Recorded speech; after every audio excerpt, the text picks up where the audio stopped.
Go buy tea for everyone. It happened at a famous food company's anniversary party. The company president's daughter, Emily, told me this while tossing a dollar coin at me.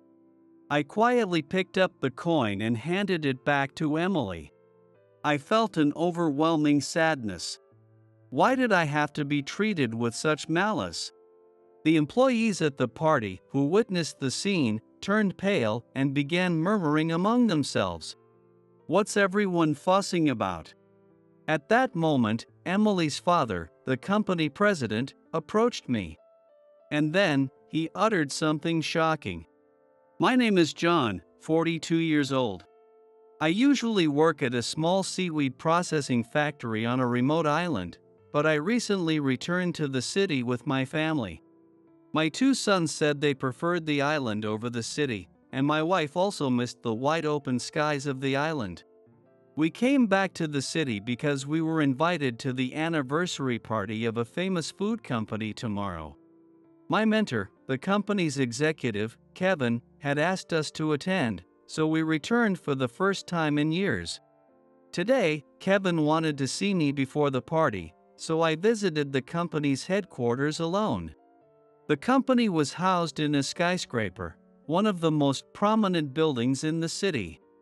As I admired the impressive building from below, a car roared into the entrance at high speed and stopped.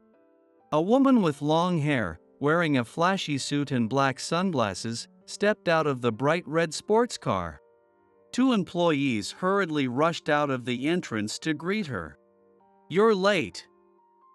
You should have been here to open the door before the car arrived. We're sorry. The two employees hung their heads and listened silently to her complaints. Do you know who I am? You're easily replaceable, you know. Seeing this scene, I felt sorry for the employees and couldn't stay silent, so I ended up speaking to the woman. Excuse me. All three of them turned to look at me in surprise at my sudden approach. The woman glared at me sharply and asked, "What is it?" I was momentarily intimidated by her fierce expression but managed to gather my courage and ask, "Excuse me, but I'd like to see Kevin, the executive." Kevin, you say? Do you have an appointment? Yes, my name is John. We're supposed to meet at 1 p.m. today. As soon as I said that, the woman, growing more irritated, said to me, "Why don't you ask at the reception? And by the way, Kevin, does he even work here?" The employees exchanged glances and nervously informed the woman. Kevin is the right-hand man of President Harrison. Miss Emily, you know him well. Hearing this, the woman's face turned red with indignation, her voice rising in anger. I don't know him. Now hurry up, we're going inside. I only came back because my father insisted. With that, she stormed into the building with the employees in tow. Though she was simply known as Emily, could it be that this woman is the daughter of Mr. Harrison, the president of this company? After they left, just as I was about to head to the reception, one of the employees from earlier returned to me. I apologize for earlier. I've contacted Kevin, so please take the elevator up to the 37th floor. Thank you for going out of your way. The employee bowed to me before quickly running back inside. Kevin, it's been a while. Good to see you again. Thank you for coming today. I was delighted to reunite with Kevin after so many years. The last time we met was at your wedding, right? How is your family doing? Yes, my sons are growing up fast. My eldest just started first grade, and my youngest is now 4. My wife is busy every day, experimenting with recipes using local ingredients with her friends on the island. Well, I can't wait to meet them tomorrow. Kevin was my mentor back when I was working at another company for a short period as part of my training. He was a department manager at the time. and he kindly guided me through my early days on the job. I once made a significant mistake that caused a loss for the company, but Kevin never blamed me. Instead, he accompanied me to the client and the company to apologize. On the way back from the client's office, I apologized to Kevin through tears. The words he said to me then have stayed with me ever since. People who never fail never grow. Those words continue to support me to this day. Kevin, please, drop the formalities. Just treat me the way you used to. Well, if you insist. Please. I haven't changed at all. After some initial hesitation, Kevin finally agreed, saying, "All right." We continued chatting about life on the island and my kids, and though we could have talked for hours, I decided to leave, not wanting to disrupt his work. Well, I should be heading out. Already? That's too bad. We'll have plenty of time to catch up at the party tomorrow. I'd like to introduce you to my family, too. That's true. I'm looking forward to it. I said my goodbyes to Kevin and opened the door, nearly bumping into a woman hurrying down the hallway, her high heels clicking loudly. "Ah!" she exclaimed, stopping suddenly. It was Emily, the president's daughter, who had been yelling in the entrance earlier. "Watch it. That was dangerous. I'm sorry. Are you all right?" As I hurriedly asked, Emily seemed to recognize me. "You. What are you doing here? How did you get into our company without permission?" "Well, you see." Hearing the commotion, Kevin quickly came out of his office and began explaining who I was to Emily. "Miss Emily, this is a friend of mine. We had arranged to meet today at the office. But isn't it strange to have someone unrelated to the company here during work hours? I'm telling my father." Upon hearing the words "unrelated to the company," Kevin's expression changed, and he began speaking slowly, trying to calm her down. "Miss Emily, this gentleman is not unrelated to the company. In fact, Before Kevin could reveal my identity, I stopped him and said, "Kevin, it's all right. I'll be leaving now."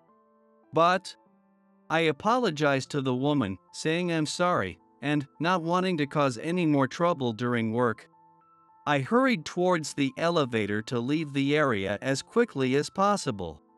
From behind, I heard her shout, "Don't ever come back to our company again." Without looking back, I silently got into the elevator. What was supposed to be a joyful reunion with Kevin was ruined by Emily, and I left with a heavy heart. The next day, I headed to the anniversary party venue with my family. Since the party was in the evening, we planned to stop by my father's factory first and have lunch together. My kids were thrilled to see their grandparents again after so long. My father runs a small factory in a downtown area. I helped out there from the time I graduated middle school until I was 35. My father encouraged me to go to high school, but at the time, there were only 3 employees, including my father. And the factory's business was unstable, heavily influenced by the economy.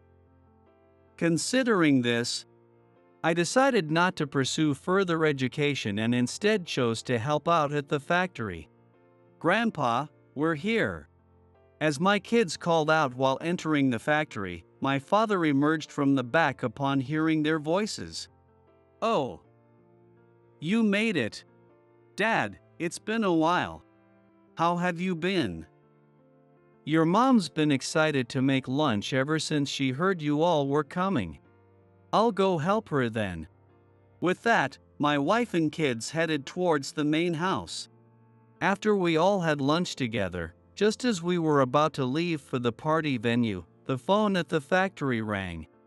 It was a call from one of the factory's clients, explaining that due to an ordering mistake, They were short on deliveries to another company and were hoping we could help them out.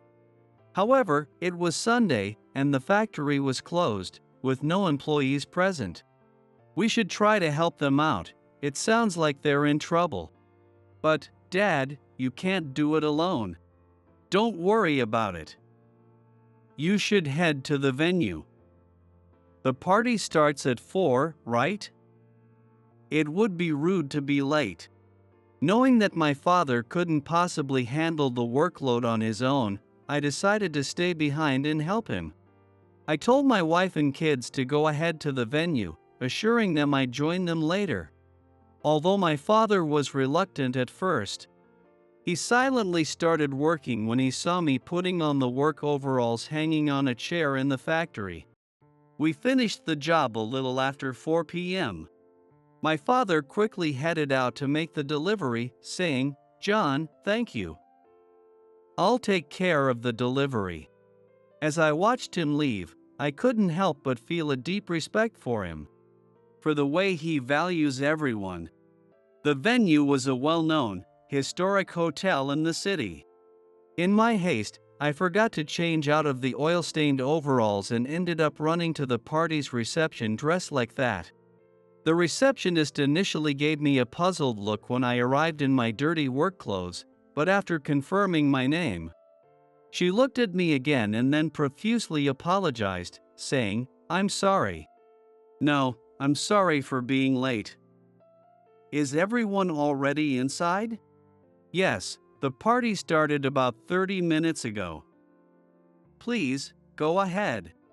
I was guided to the entrance, and as I opened the door to step inside, I immediately noticed Emily, the woman from earlier, standing there in a bright red, sequin mini dress, matching the color of the sports car I had seen. Behind her were the same 2 male employees. As soon as Emily caught sight of me, she loudly exclaimed, "Who's this filthy man that looks like a cockroach?" "Miss Emily, perhaps you should lower your voice. Everyone's staring at us." The other employees in the room turned their attention to us, curious about the commotion Emily was causing. A few employees near me started whispering, "Hey, isn't that? Could it be that Miss Emily doesn't know who that is? That can't be, she's the president's daughter. She must know." The murmuring continued, growing louder. "Wait a minute. Aren't you the rude man I almost bumped into at the company the other day? You've come all the way here, in that filthy outfit? What on earth do you want?" I was invited by Kevin." "Kevin, again? What on earth is he thinking, inviting someone as filthy and disgusting as you? He's completely useless." It wasn't just the fact that she called me filthy that shocked me, it hurt more that she insulted Kevin. "Please don't speak ill of Kevin. It's my fault for coming here dressed like this." Hearing that from me, Emily briefly looked like she was about to retaliate with a frustrated expression, but then quickly turned to me with a sly smile and said, "That's right. How dare you talk back to me, you filthy cockroach? But I'm kind, so I might forgive you. I'll even hire you as my servant. You should be grateful." Emily chuckled as she continued, "Listen carefully, this is an order from me." She opened her bag and pulled something out. "Go buy tea for everyone here," she said, throwing a dollar coin at me in front of the watching employees. At that moment, the employees around us turned pale and started murmuring in shock. Only Emily stood there, arms crossed, laughing. "What's everyone so worked up about? It's a great idea. I'm offering to buy tea for everyone here." I crouched down, picked up the dollar coin, and silently held it out to Emily. "What? Are you saying this isn't enough? Or do you just not want to go buy it?" She snatched the dollar coin from my hand as she spoke. I felt an overwhelming sadness. Why did I have to endure such treatment? Had I done something so terrible to deserve this from Emily? The party, which had been lively just moments before, had now fallen into chaos due to Emily's absurd behavior. Amidst the turmoil, I noticed someone slowly walking toward us. I recognized him instantly. I had known this person well since childhood. He stopped in front of me and said, "It's been a long time, John." Kyle. The room, which had been buzzing with murmurs, fell silent at his appearance.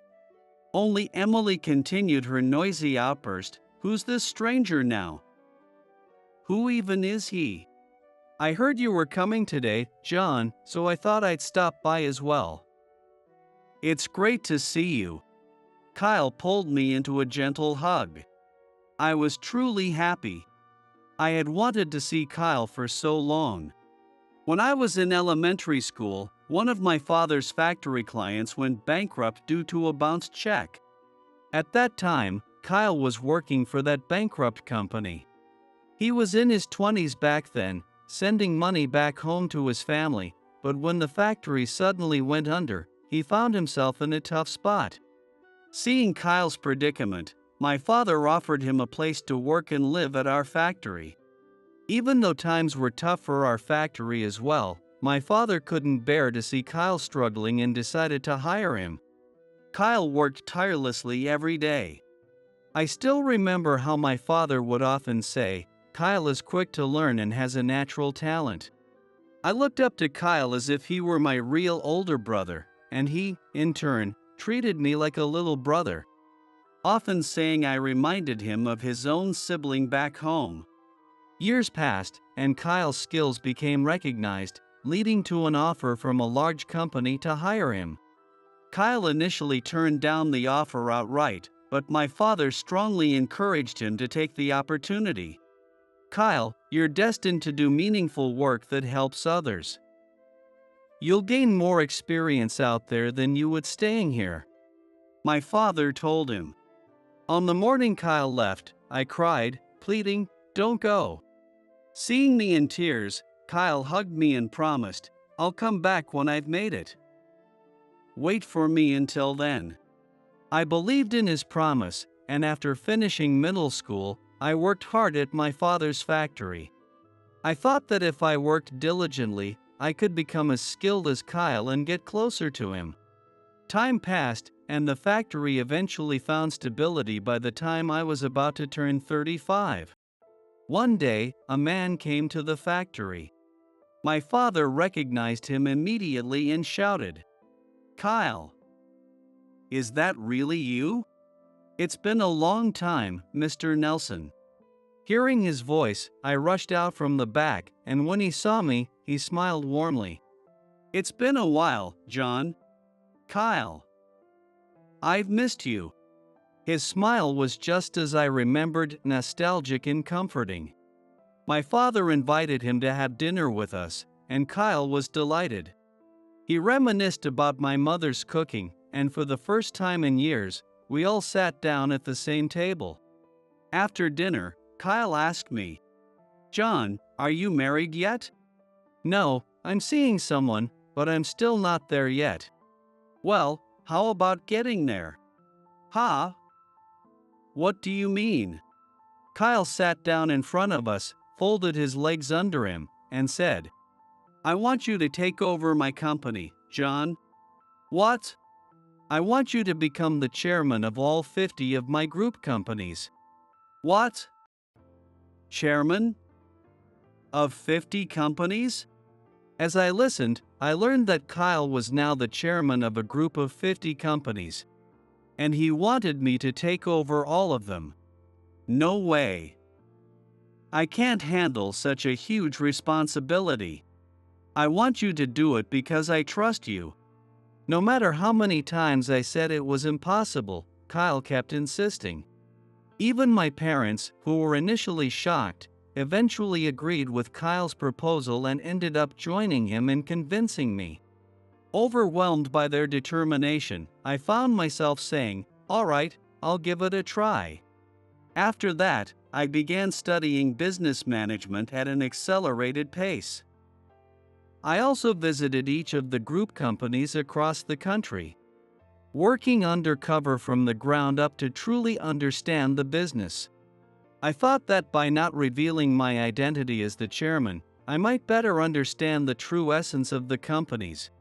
During this time, I married my current wife and relocated my family to a remote island.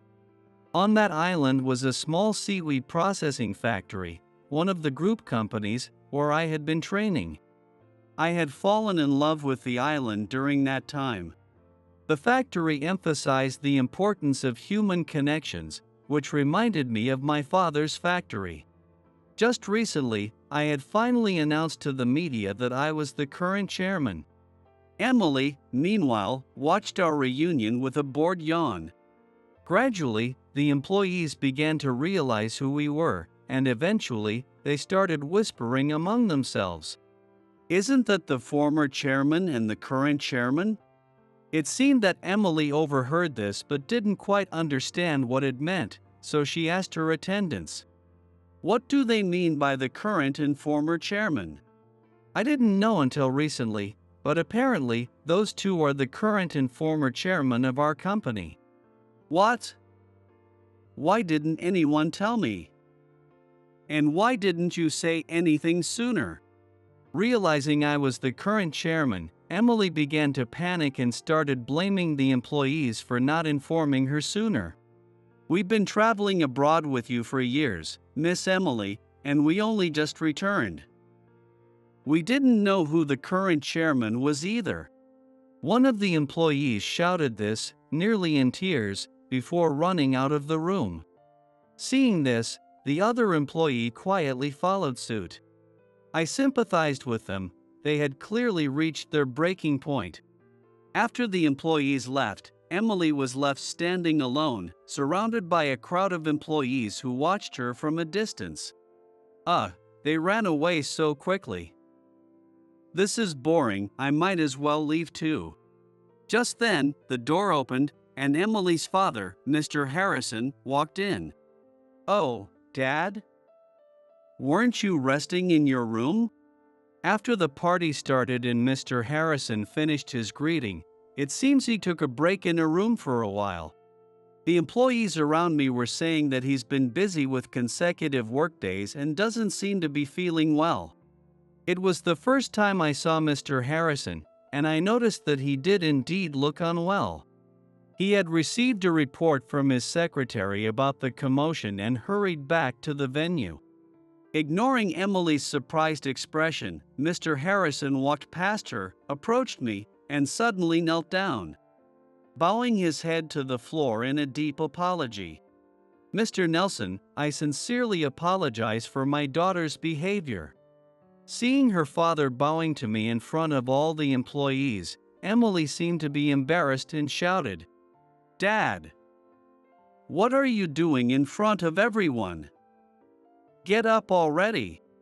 Still on his knees, Mr. Harrison raised his head and glared at Emily, shouting back, "You apologize too. Do you even know who this man is?"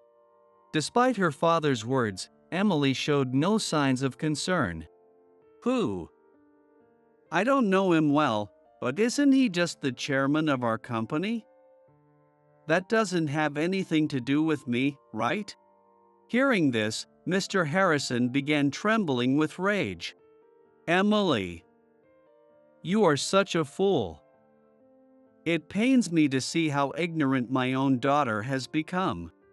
The employees in the room were watching the drama between the president and his daughter intently, not wanting to miss a single word. Mr. Harrison then turned back to me, resuming his bowing position, and said, "Mr. Nelson, I deeply apologize.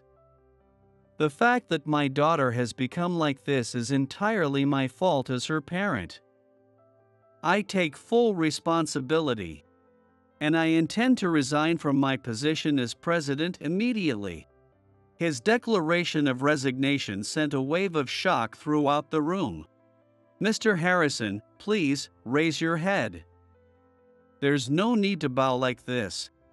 I couldn't help but think that, regardless of the parent-child relationship, It wasn't right for a parent to bow an apology for something an adult daughter had done. So, I tried to stop him from continuing his apology.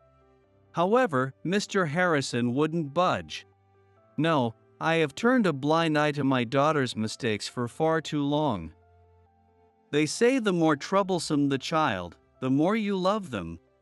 But by giving her money and letting her do as she pleased, I've allowed her to become someone who has no sense of common decency and who looks down on others. This is all my responsibility. The resolve in his voice was strong, as if he had come to terms with his decision. From now on, I will resign as president, and furthermore. He then looked at Emily and made a shocking declaration. I will disown my daughter. What? Disown? His declaration was a shock not only to Emily but to me and everyone else present. You're over 30 now, a grown woman, and yet you know nothing about the world. You've lived selfishly, without learning how to interact with others. From now on, you will be on your own, and you will learn from scratch what the world is really like. No way. I absolutely refuse. No matter what you say, I'm not leaving home. Try and make me if you can. Emily remained defiant, even towards her own father, showing no intention of backing down. At that moment, bang! The entrance door burst open. Wait a minute. Everyone turned to look at the source of the voice. It was Emily's attendants, who had left earlier, now returning. We have something to confess about Miss Emily's wrongdoings. It's about the crimes Miss Emily tried to commit. What do you think you're doing, coming back now? The room, which had been silent moments before, buzzed with renewed excitement at the attendants' revelations. Miss Emily tried to take confidential company information without permission. She was planning to sell it to a rival company. What? Mr. Harrison turned pale as he heard this shocking confession from Emily's attendants, visibly shaken.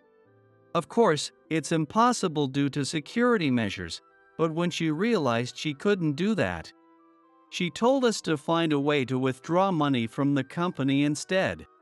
The attendants' confessions caused the employees' frustrations with Emily to boil over. What does she think this company is? It's the company we've worked so hard to support. And just because she's the boss's daughter, she's been doing whatever she wants at the company. Never show your face here again. As the employees' angry shouts filled the room, Mr. Harrison remained crouched on the floor, his head hung low in despair. Seeing Mr. Harrison in this state, I couldn't help but feel a deep sense of sympathy for him. To be betrayed like this by the daughter he had cared for so much. Meanwhile, Emily showed no signs of remorse. Shaking her leg impatiently and even occasionally clicking her tongue in irritation as she listened to the employee's accusations. Eventually, Mr. Harrison, still looking down, weakly stood up and said, "Can someone please call security?" When the security guards, summoned by the employees, arrived at the venue, Mr. Harrison pointed directly at Emily and made a firm request. "Please escort this woman out of here." "What? There's an intruder here. Remove her from the premises immediately." "What's wrong with you, Dad? Have you lost your mind?" "The one who's lost their mind is you. We're no longer father and daughter, you're a stranger to me. Now, get out." The security guards grabbed Emily by the arms and dragged her out of the venue. Even as she was being removed, Emily continued to shout loudly, "This can't be happening. Dad. Hey, let go of me. Do you know who I am?" I later heard that after Emily was escorted out of the hotel by the security guards, she still tried to force her way back in. And the police had to be called. Even when the police arrived, she continued to scream, "I'm the president's daughter." Don't touch me. Let me back in now. After Emily was removed from the venue, Mr. Harrison bowed his head to everyone and reiterated his intention to resign before attempting to leave the room. I stopped him and persuaded him to reconsider resigning and instead to make a renewed effort for the company's sake. I told him that if he truly felt remorse for what had happened, he should focus on what he could do to help the employees from now on. Mr. Harrison, however, resisted, saying, "I'm not qualified for that." At that moment, Kevin spoke up. "I've been saved by you many times. I've worked by your side for years, and I've always seen you think of the company and the employees. I believe everyone here shares that sentiment." The employees all nodded in agreement. With tears in his eyes at Kevin's words, Mr. Harrison still refused to retract his resignation, saying, "No, but even so, Mr. Harrison, I'm still young and inexperienced, but I'd like to share something with you. A mentor once told me something that has supported me ever since." I then spoke the words that had been so important to me. People who don't know failure can't grow. I believe that no matter how old you are, you can always start over and learn from your mistakes. That's why I want you to continue working hard for the employees' sake. Kyle, who had been listening quietly, stepped forward and said to Mr. Harrison, "Mr. Harrison, you worked hard and grew this company from the ground up. You may have made mistakes in raising your daughter, but as John just said, people who don't know failure can't grow. Please take that to heart and keep pushing forward." "I'm sorry, everyone, I'm so sorry." With that, President Harrison broke down in tears, unable to speak further. I put my arm around his shoulder, offering words of comfort. The employees, moved by the scene, began to applaud and continued for a long time. After that, Emily was indeed disowned by her parents and kicked out of the house. She was also sued by her former attendants, who claimed they had suffered emotional and physical abuse. And she was ordered to pay a substantial amount in damages. Unable to find employment and needing money to pay the damages, she eventually ended up working on a fishing boat owned by one of Kyle's acquaintances, helping with cleaning and assisting the fishermen. At first, Emily tried to escape frequently, so now the fishermen keep a close eye on her. A mutual acquaintance who had seen Emily recently reported that she looked nothing like her former flashy self, no makeup, unkempt hair, tanned and gaunt like an old woman. Even so, if she works hard there someday, she might become a much better person than she was back then. I'm holding on to that faint hope. As it turned out, my family wasn't in the party hall during the whole ordeal. My youngest son had fallen asleep, so the three of them had been resting in a waiting room. I was relieved to hear that. I didn't want my children to witness such a scene. When we left the hotel, it was already getting dark outside. As we were about to head home, Kyle was waiting for us. "John, today must have been tough for you." "Thanks, Kyle. It was tough for you too. Are you heading back to the island?" "Yeah, life there suits us better, both me and my family." I looked at my family, and they all nodded back at me with the same warm smiles. I'll keep studying business while working on the island and continue visiting the companies when necessary. It might inconvenience the company and make my family miss me when I'm away, but, Dad, because you're working hard, we'll work hard too. Me too. Even though I miss you sometimes, I love seeing you work so hard. Ooh, how romantic. I was so moved by my family's support that I had to look up to stop myself from tearing up.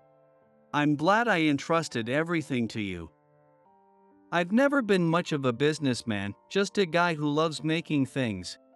When I was struggling with what to do with the companies, I suddenly thought of you, John.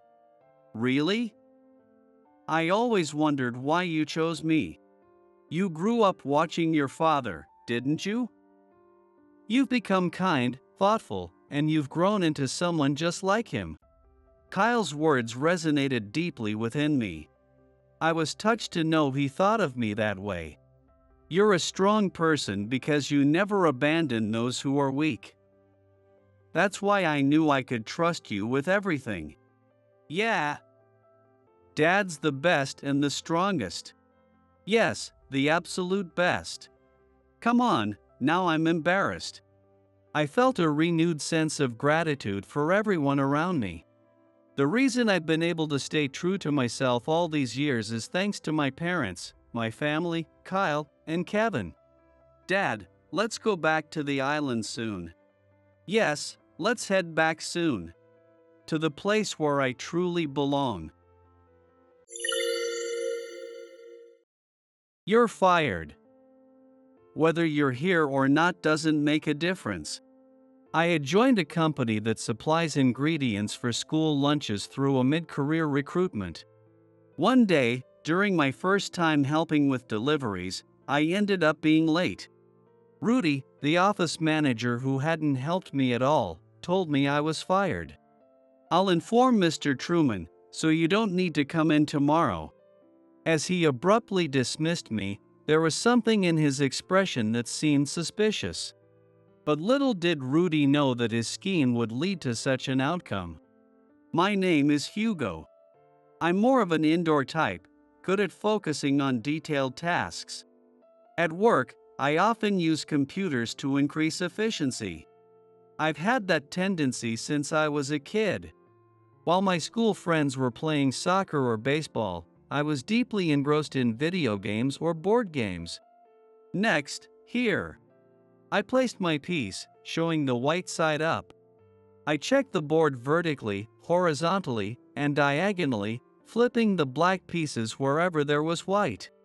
Oh my, you're strong, Huey.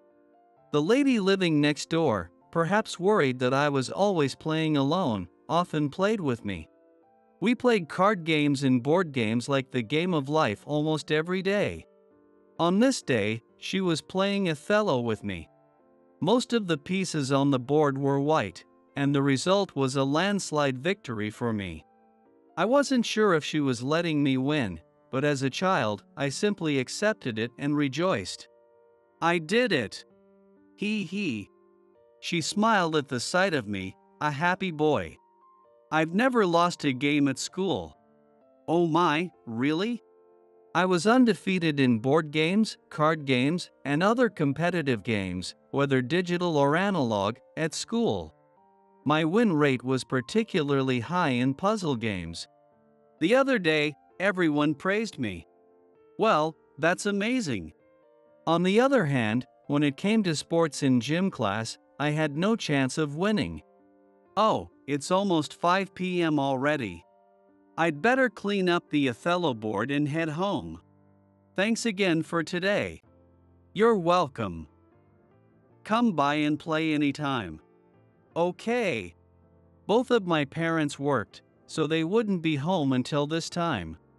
I was supposed to go to an after-school program since leaving a grade schooler alone at home was concerning.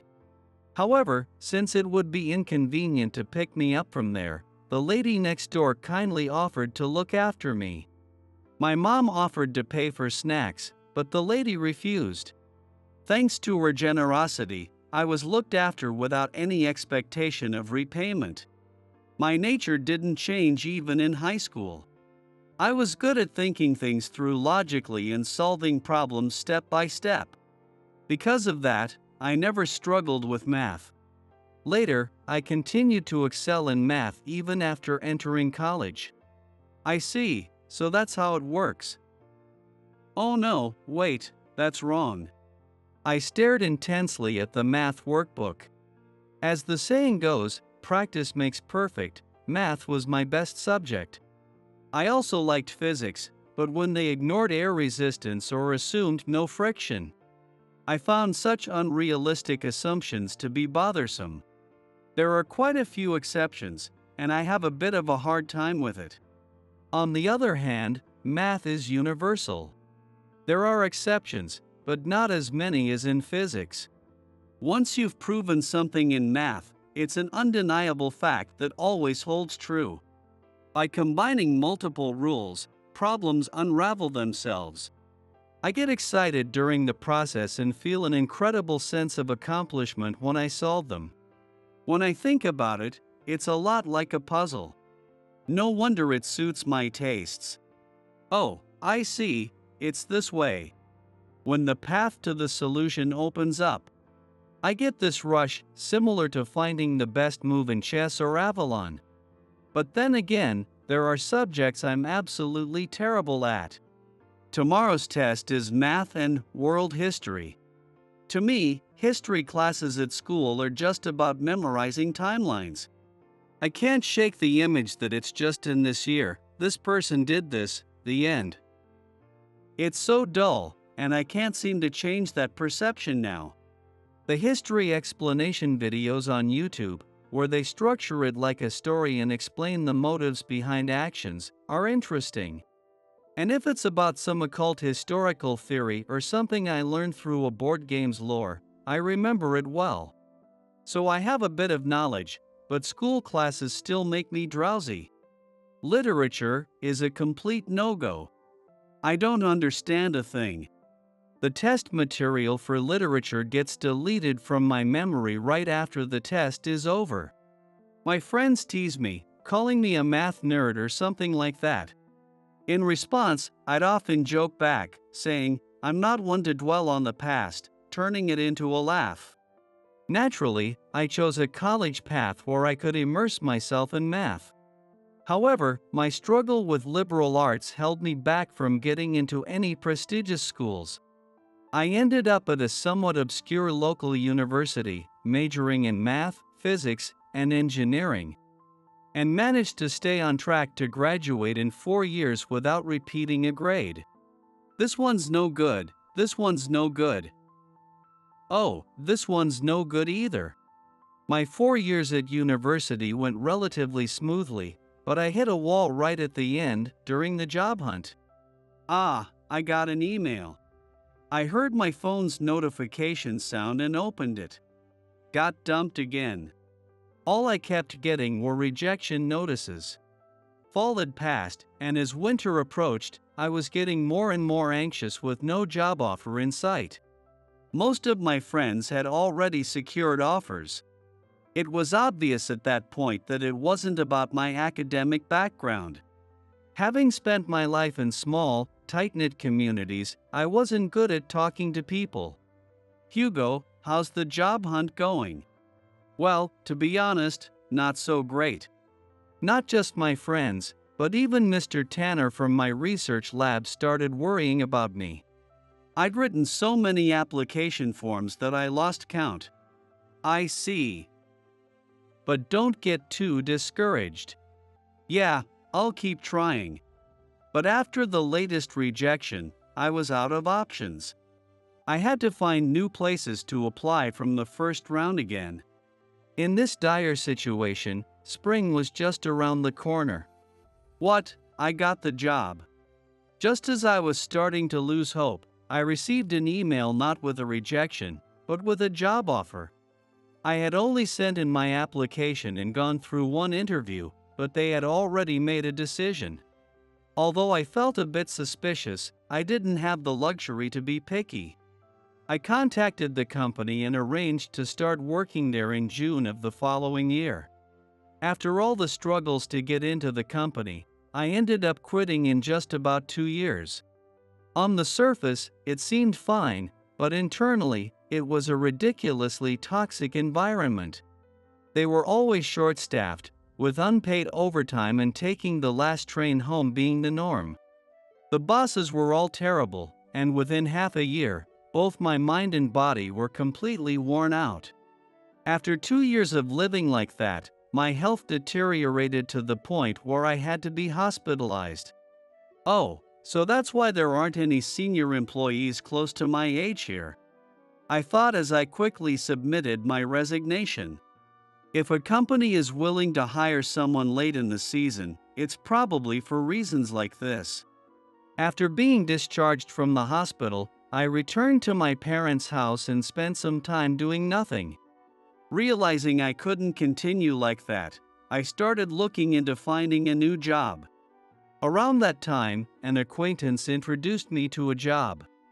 It was in a completely different field, and I wasn't sure if I could use my experience, but I decided to give it a try. Only after I accepted the job did I realize that maybe jumping into things so quickly wasn't the best idea. And so, this is Hugo, who will be working with us starting today. On my first day at the new job, I was introduced by Mr. Truman during the morning assembly. He's almost 70 years old, and he's the epitome of kindness. He walks with a straight posture, leaving a strong impression as someone who is still very much active. Thank you for the introduction. I'm Hugo. I'm completely new to this industry, so I would really appreciate it if you could kindly guide me along. This company is a wholesale distributor dealing with food products, mainly supplying ingredients for school lunches in the surrounding area. When I introduced myself, the employees welcomed me with applause. Compared to the toxic workplace at my last job, the people here seemed almost too pure, to the point of being blinding. He'll be doing clerical work. Everyone in the office, please assist him, especially you, Yolanda. Nice to meet you all. Yolanda is Mr. Truman's wife. She apparently works alongside him as a clerk. When I greeted everyone again, the other clerks responded warmly. The clerical staff seemed to be older on average compared to the people handling deliveries. They all appeared to be kind, older men and women. Mr. Truman and Yolanda were both all smiles as well. A little time passed after I joined, and I started to get the hang of the job, if only slightly. Mr. Truman was exactly the kind person he appeared to be, almost strangely so. He would even go around serving drinks to employees during work hours. Yolanda, on the other hand, was always busy. I often saw her sweeping the entrance or tending to the flower beds every day. It's nice to call it a family-like atmosphere, but honestly, I thought the pace here was a bit too relaxed. Oh no, I messed up. Given the age range, it might be expected, but the systems at this company are a bit outdated. Invoices, delivery slips, and internal forms are all handwritten. When I realized I had made a mistake on a delivery slip at the last minute, I couldn't help but let out a groan. Oh dear, did you make a mistake? Yes, I'll have to rewrite it. Hearing my sigh, Yolanda handed me a new slip, saying, I do that all the time too. Since the delivery address was quite long, rewriting it was going to be a bit of a hassle. If only we could use a computer and printer to print these things, this wouldn't be an issue. I silently rewrote the slip, all the while lamenting the situation in my head. This time, I finished it without any mistakes. It was just one slip for an urgent matter, so it wasn't too bad, but the person responsible for this task has to write several of these every day. They should probably switch to a more efficient method, especially for invoices. Some people do use computers, but it's for tasks that are the complete opposite of efficiency.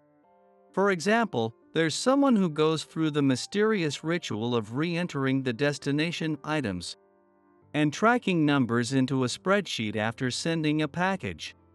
If we had a scanner, we could just save everything as a PDF, but it seems there's no such high-tech equipment here. Oh, wait, here's a better way to do that. She was entering dates one by one into a spreadsheet, taking about a second for each key press. She wasn't very familiar with using a computer yet. I showed her how to use the autofill feature. A task that would have taken her several minutes was completed in just a few seconds. She blinked in astonishment. Wow, that's amazing. How did you do that?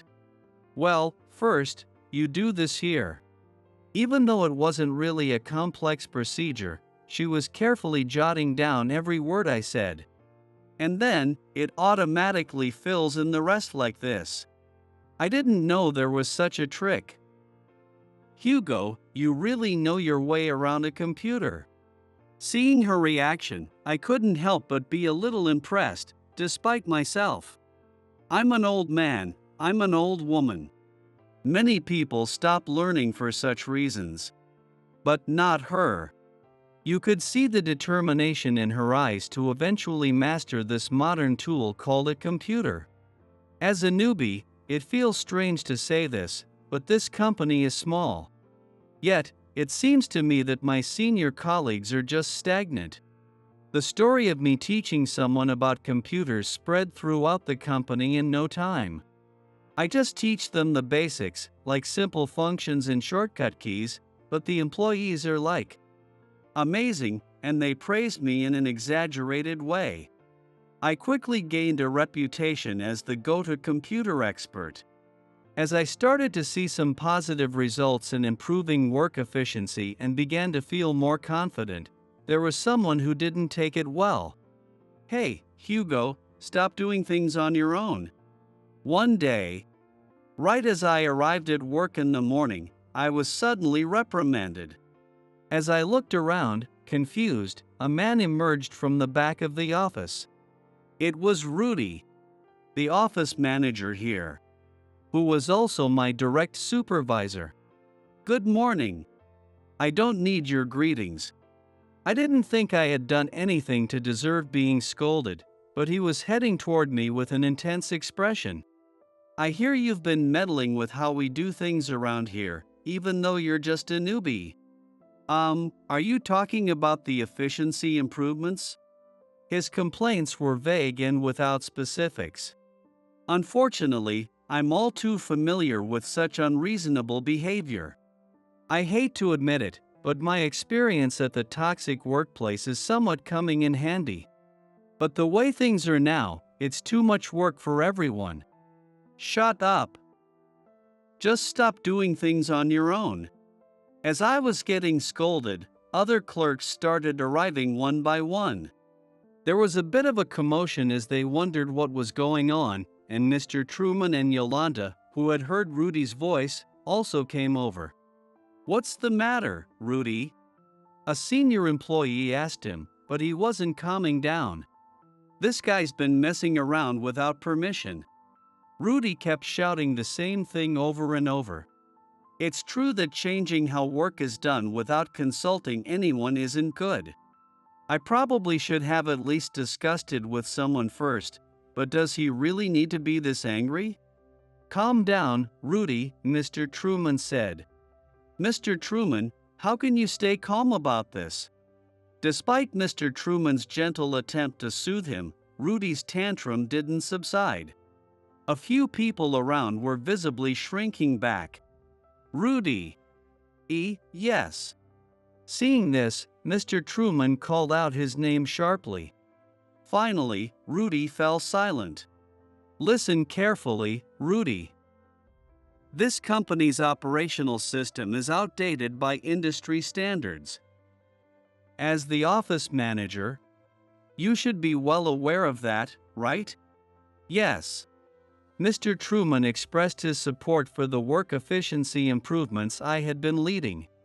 He explained that he wanted everyone to work together to grow the company, even just a little. After hearing this, Rudy quietly apologized, saying, "I'm sorry." The morning uproar finally settled down. So, Hugo, I'm entrusting you with the task of improving our work efficiency. Feel free to proceed as you see fit. And everyone, if you need any help from me, don't hesitate to ask. Thank you very much. Mr. Truman said bye and went out for a meeting. However, throughout the day, I could feel Rudy's unpleasant gaze on me. It wasn't quite hatred. It was more like he was looking at me with some kind of jealousy. After that, I continued to use my spare time to build systems to improve work efficiency. Since I had received direct permission from Mr. Truman, I was able to expand my efforts even more than before. I started with the core of the company, the order processing system. I made it so that the food warehouse's inventory, what had come in and what was left, was visible, allowing the order processors to keep track in real time. Next, I tackled the smaller aspects of the office. Re-entering handwritten delivery slips into the computer for storage was too much work. I introduced scanners and changed the process to save documents as electronic files. For now, they're stored on memory drives. But I've also pitched to Mr. Truman the idea of setting up an internal server for storage in the future. Since that would involve a significant cost, I can't do it on my own. It's become so convenient. Yes, look, storing documents is now as simple as this. Everyone seemed particularly fond of the scanner, and they always looked happy when converting documents to PDF. By this time, most people had gotten used to working on computers, and some even expressed their gratitude, saying, "Thank you." It's made things so much easier, in a rather exaggerated manner. Yolanda was among them, and I began to be seen as a valued member of the team by Mr. and Mrs. Truman as well. With more efficiency in the office, there was even talk of expanding our market.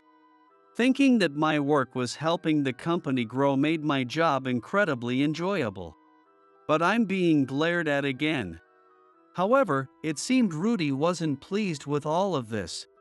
One day, while I was working in the office as usual, Rudy came over to my desk.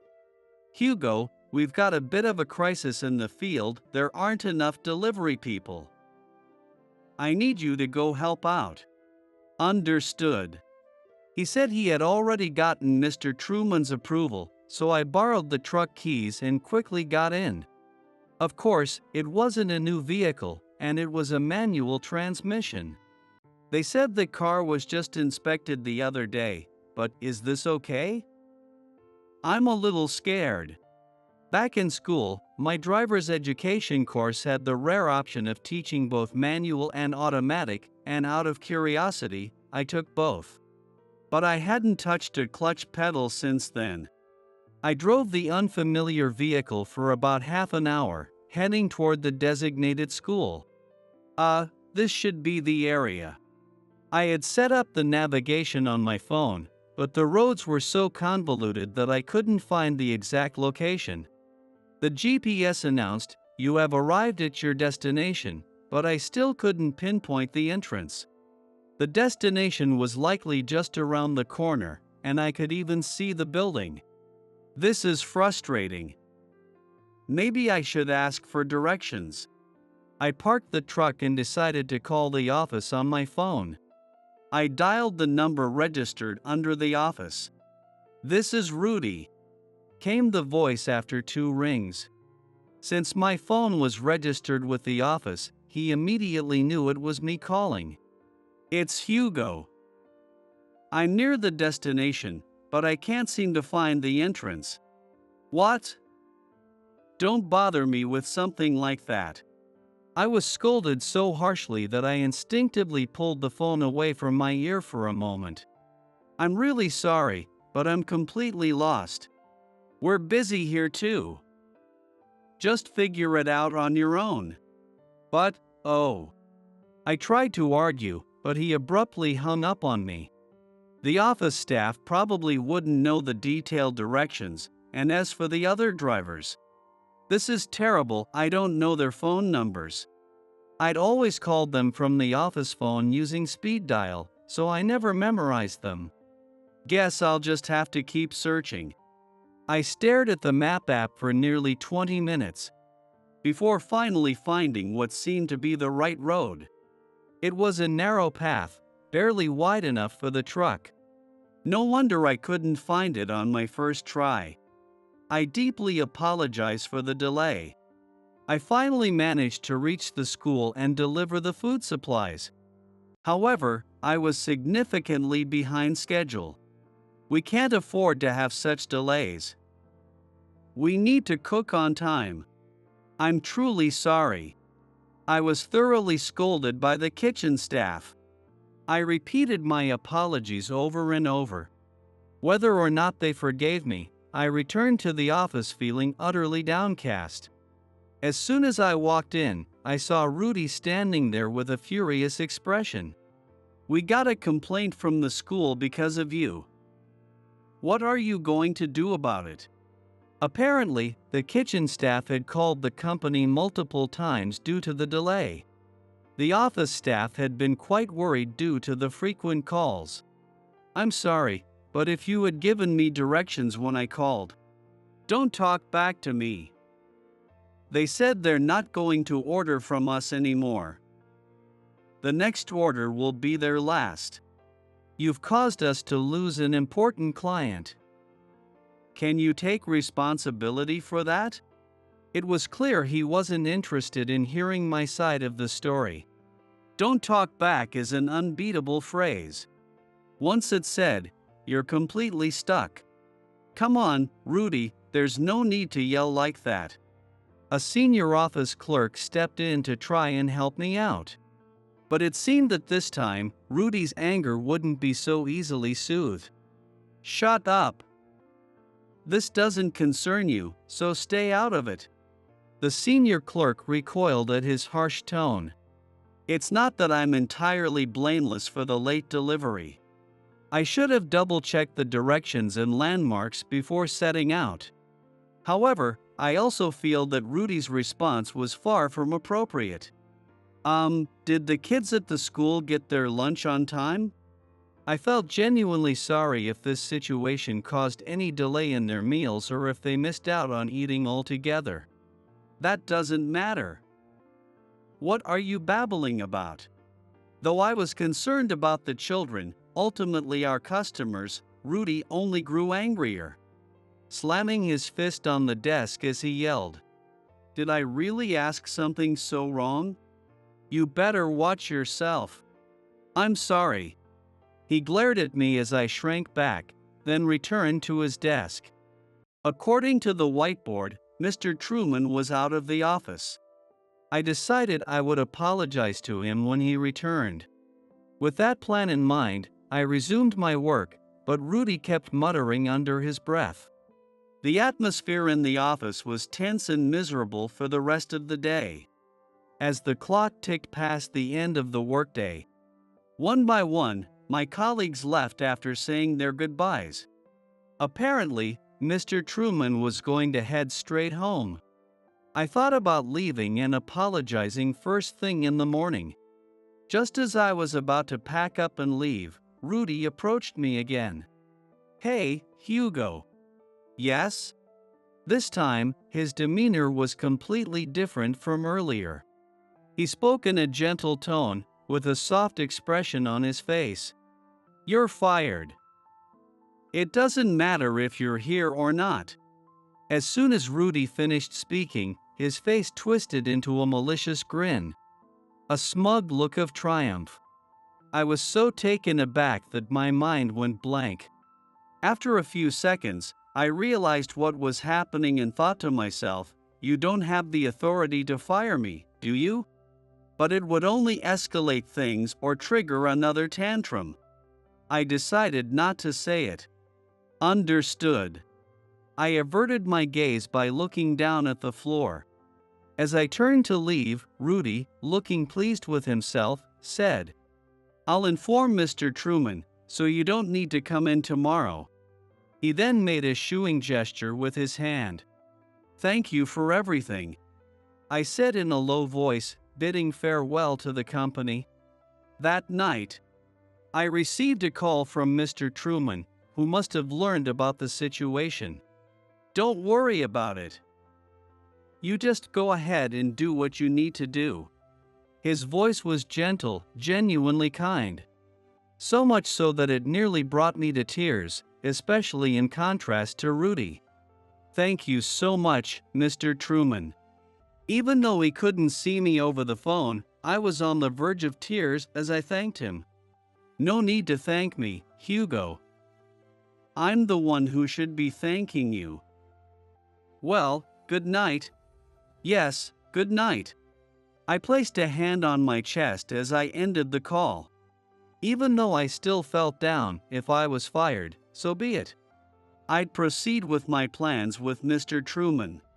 6 months after I was fired from the company, I visited a brand new building, just as I had been doing regularly. This is my new workplace. Wait, is that? Standing in front of the entrance was a familiar figure. He looked quite disheveled, as if he had rushed over here in a panic. It was a man in a wrinkled suit. Rudy? What are you doing here? Hugo. It's all because of you. The moment he saw me, Rudy lunged at me. Whoa, watch out. I dodged to the side, causing him to stumble and fall. As he got up, wincing and muttering ouch, ouch, he glared at me with a look of pure anger. Because of you, the company went out of business. How dare you? As Rudy said, after I left, Mr. Truman's company indeed closed down. Most of the employees from there transferred to this company, which I had founded. So, it wasn't like I needed him to tell me in such an angry manner. I was already well aware. No, it wasn't my fault. Mr. Truman was considering retirement due to his age. At that time, I patented the company's system, and he allowed me to start a new company with a fresh start. I calmly explained this to Rudy, whose face twisted with confusion. Patent? Isn't that company property? Mr. Truman was kind enough to let me file the patent personally, as I was the one who developed it. I continued to state the facts to the fuming Rudy. The contrast seemed to irritate him even more, and he retorted, nearly in tears. Right after you left, the company's system stopped working. What did you do? I couldn't help but be astonished. Was this man really the office manager? Of course it did. There was no authorization to use it. But we've always used it. Why would we need authorization now? No matter what I said, Rudy had a rebuttal for everything. That's not how it works. Every other company has applied for usage, and there's no special treatment. When I said it a little harder, he just groaned, ah. Well, maybe none of this would have happened if someone hadn't fired me. I added with a sharp edge, unable to keep my emotions in check. The company quickly fell apart after it reverted to the old, outdated systems. They had taken on too much work, more than could be managed manually. Meanwhile, the company I started was growing rapidly. The patent for the operational system allowed me to earn licensing fees. And with Mr. Truman's support, the company flourished. When I first discussed the patent application with Mr. Truman, he turned the conversation around to me. What? You want to start a new company using this patent as a cornerstone? Yes. I've been thinking of closing up the business. He explained that he wanted me to take over the clients and employees. But then he shared another shocking reason. Closing up isn't just because of my age, there's another reason. A reason? Mr. Truman looked down with a somber expression before returning to his usual cheerful demeanor as he explained. Yolanda has terminal colon cancer. What? I was speechless. I never would have guessed. She always seemed so healthy, yet she was battling such a terrible illness. The doctor said she doesn't have much time left. She doesn't even know yet. Yolanda. Given the circumstances, Mr. Truman wanted to retire and spend their remaining time together peacefully. I'm sorry to burden you with all this, but I trust you can handle it. Also, please keep this matter between us. He suggested that we tell the employees that the closure was due to poor performance, so Yolanda wouldn't become suspicious. I truly apologize for involving everyone in this, he added, leaving me at a loss for words. I felt a deep sense of responsibility to do whatever I could for Mr. Truman and Yolanda. That sense of duty weighed on me heavily. It was shortly after that when the incident with the delayed delivery occurred.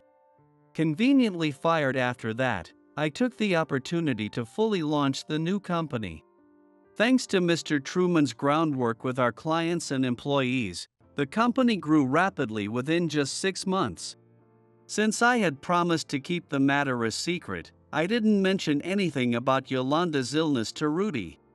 However, "It's your fault that Mr. Truman's wife got sick," he muttered. Somehow, Rudy knew about Yolanda's illness, and he said it as if blaming me. "Did Mr. Truman tell you that?" I asked. He shook his head. "I was jealous of you. You came in as a newcomer, made a big impact, and got all that attention from Mr. Truman and his wife." Through tears, he admitted that he had tried to bring me down out of jealousy.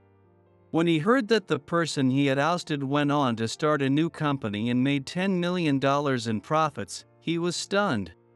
On top of that, as employees began to transfer one by one to my new company, he became convinced that I was the villain.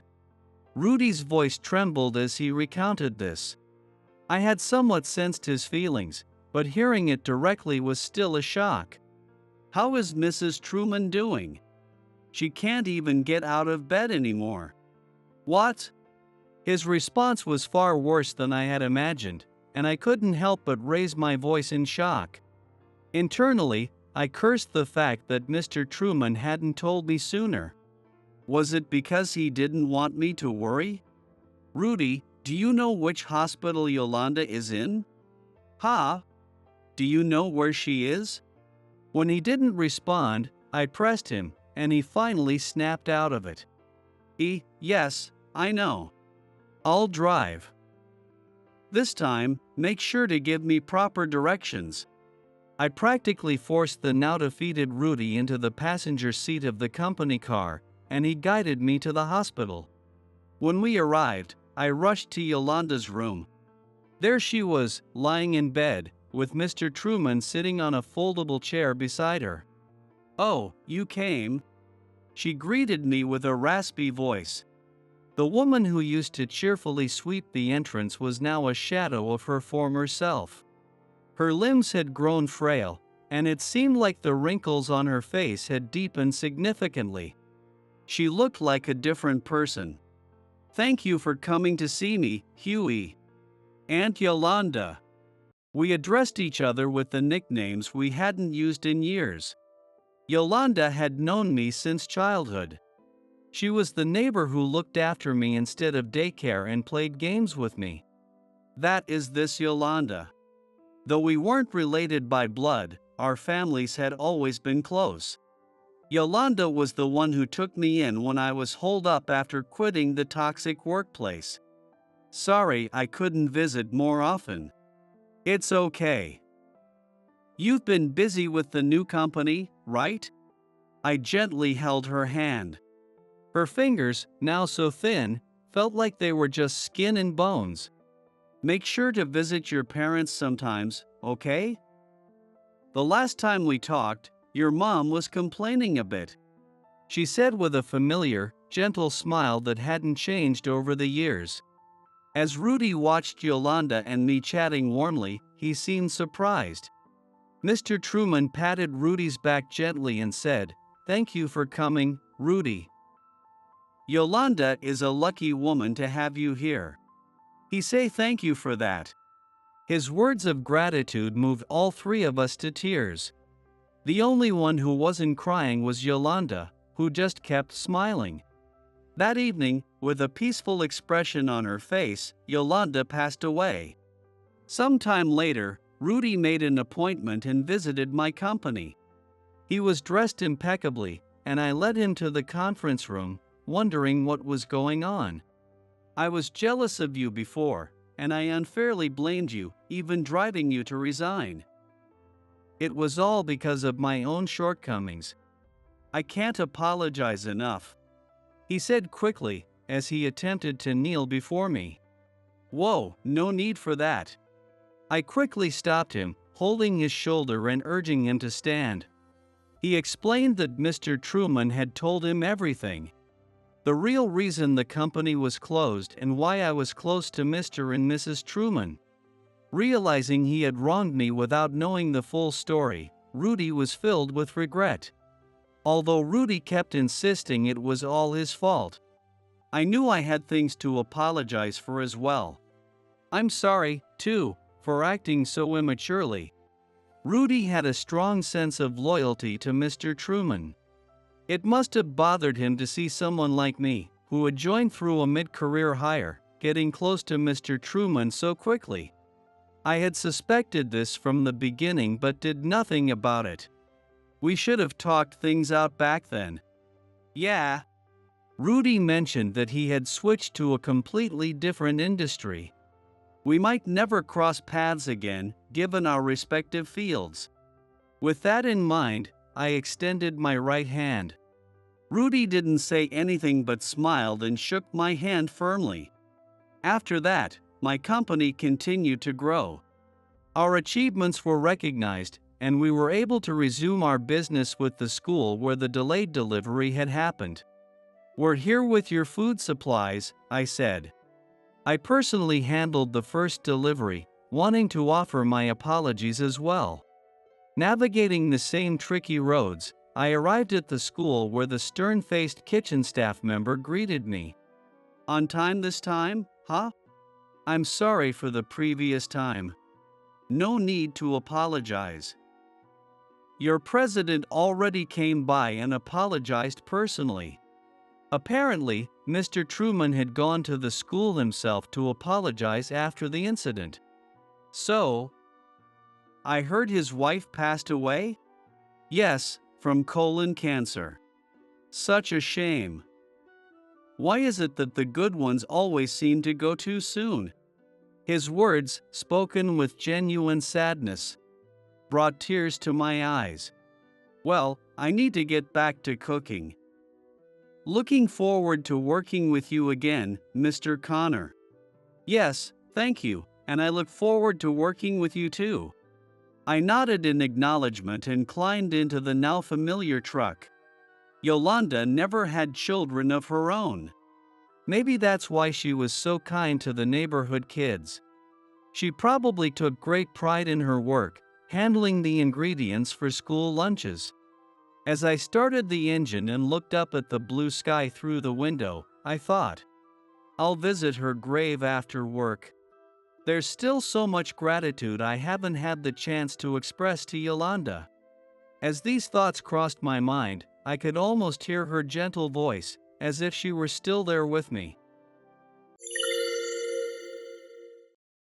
Julie can't play the violin. Today, I was at my daughter Julie's violin concert. But despite waiting eagerly, she didn't appear. Worried, I went backstage and found her huddled over, clutching her arm. Apparently, the intense daily practice had caused severe pain in her arm, making it impossible for her to play. Come on, we've been waiting. Hurry up. In the concert hall, impatient shouts from the audience began to echo. The organizer was struggling, discussing with the staff what to do next. Isn't there anyone else who can perform?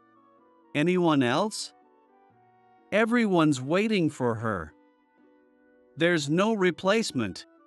I know that. But what are we supposed to do? At this point, my body moved on its own. I'll go, no, I'll perform. As I played on stage, my life changed 180 degrees. My name is Trent. I'm 42 years old. All right. Lunch is ready. Okay. Coming down the stairs was my wife, Yvonne. Trailing behind her was our daughter, Julie, who was rubbing her eyes and moving slowly. Come on, it's almost time for school, right? Julie nodded and headed straight for the front door. From the entrance, I heard a sleepy "I'm off." The door clicked shut. Julie seemed to have gone off to school just like that. Julie doesn't talk much since she started elementary school. She's starting to grow up, becoming more aware of boys and unsure how to interact with her dad. I've heard it happens. But Julie is a kind and honest girl. She'll be talking again soon, I'm sure. Yeah, you're right. Yvonne comforted me as I felt a pang of loneliness. I nodded at her words and gave her a kiss goodbye. We were just your typical happy family. And I was the one who supported them, but not as a regular office worker. Actually, I'm just a part-time worker. You might think it's pathetic for someone my age to be working part-time. Honestly, I felt ashamed of myself too. I'm sorry. Be careful at work. It's okay. We're a family, so don't worry about it. Besides, if you keep looking so down, you'll make me feel down too. I don't want to go to work with a face like that. Yvonne lightly patted my cheeks. I smiled a little and saw her off. Yvonne is a music teacher. As for me, I'm a stay-at-home dad who works part-time. Every morning, it had become my routine to prepare lunch for my wife and daughter. After watching Yvonne leave for work, I cleaned up the kitchen and headed to the living room. There, I saw the familiar violin on display. Beautifully decorated, with a glossy finish. I picked up the violin and began to play. The melody that was ingrained in my memory flowed through the violin. A clear, resonant note emerged. It was exactly the sound I had imagined. It can be played smoothly. But I stopped my hand. The only time it played smoothly was at the very beginning. When I look at my hand, my fingers are trembling so badly that it feels like I'm about to drop the bow that was creating the sound. Huff, huff. Before I know it, my breathing has become labored. Even though I try to continue playing, it feels as if all the strength in my hand is draining away. My arm begins to feel numb, and the bow almost slips from my grasp, so I hurriedly return the violin to its stand. Crash. I placed it down a bit too roughly. But I don't have the luxury of checking whether the violin is all right. I'm too focused on trying to steady my shaking hands. Once, both Yvonne and I played the violin. We both graduated from music school and were praised by our teachers. More than anything, we loved playing the violin. But the world isn't that kind. Violinists aren't exactly rare, either here or abroad. But there are few professionals who can make a living from it. It's hard to make it with just the violin unless you have considerable talent. I really need to find a full-time job soon. Even while doing household chores, I browse job sites during my breaks. Even though I'm working part-time, my income is low. I can't keep putting all the burden on my wife. Before I know it, it's almost time for Yvonne and Julie to come home. I move around busily, opening the refrigerator repeatedly as I prepare dinner. And so, another day ends without me achieving anything. Sunday. The gentle sound of the violin fills the room. A refined, utterly pleasant sound. Mom, are you playing the violin again? Julie asks Yvonne. Yvonne is playing a relaxed tune on the violin in the living room. With a dreamy expression, she responds, "Yes, I am." Yvonne plays the violin on her days off. Unlike me, Yvonne enjoys the violin as a hobby. Mom, you really love playing the violin, don't you? Yes, there's something so calming about the sound. It feels so good. As I watch them, I'm in the kitchen, putting away the dishes. Whenever I go to the living room, Julie naturally retreats to her room, so I take my time cleaning up, allowing Yvonne and Julie to relax in the living room. I enjoy this time more than I thought I would. Hey, Mom. Yes? Can I try playing too? Oh, the violin? Of course, you can. In the living room, Yvonne happily hands the violin to Julie. She places her hands over Julie's and starts teaching her. Hold it like this. Yes, that's right. Now, next, do this. Screech. Mom.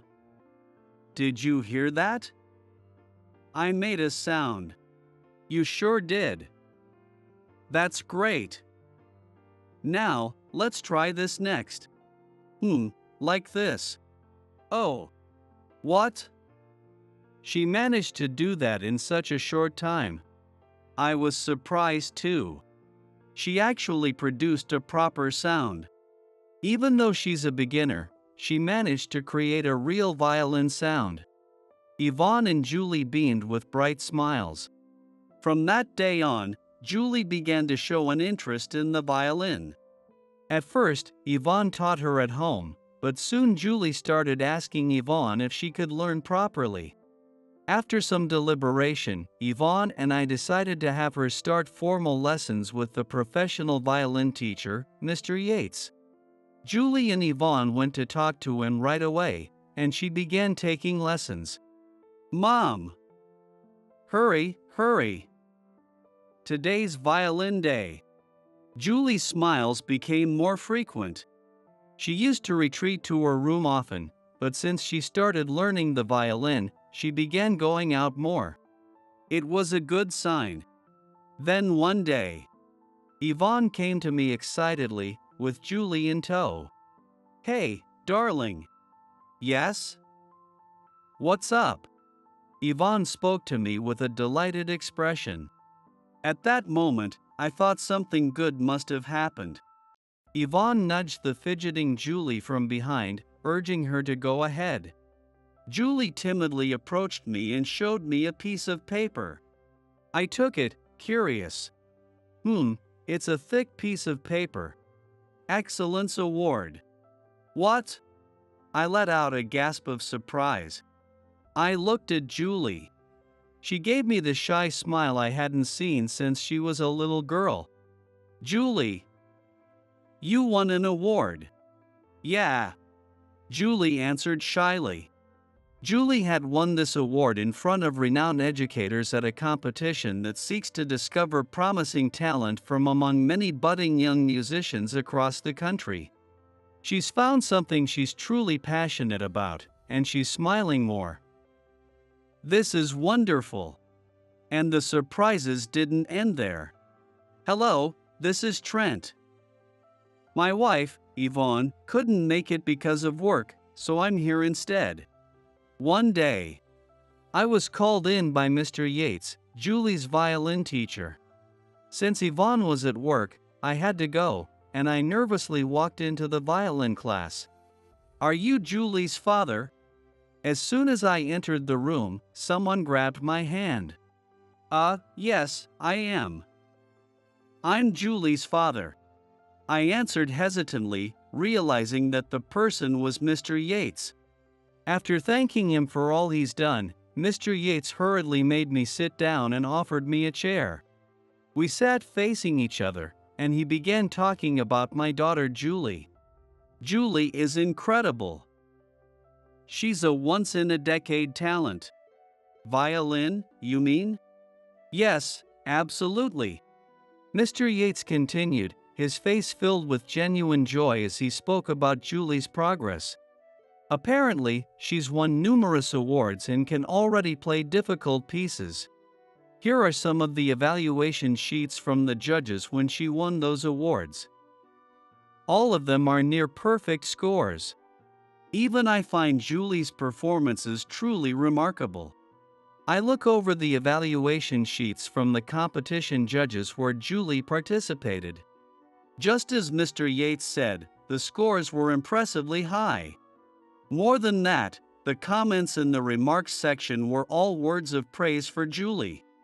But it wasn't just praise, each sheet also included detailed feedback on what she should work on and how to improve her performance. The judges had clearly put a lot of thought into their feedback, resulting in a significant amount of text. Therefore, I would like to suggest that she starts studying to become a professional musician. With that, Mr. Yates handed me a slightly thick document. I listened as I took it from him. A change of plan? Yes. Julie is eager, and I think switching to a plan aimed at professional training would be a great idea. What do you think? I couldn't quite grasp the reality of it. Julie, could my daughter really have such talent? With mixed feelings, I hesitated. Just then, there was a knock on the door. Excuse me, it's Julie. May I come in? I quickly glanced at the clock. It was already time for Julie's lesson to end.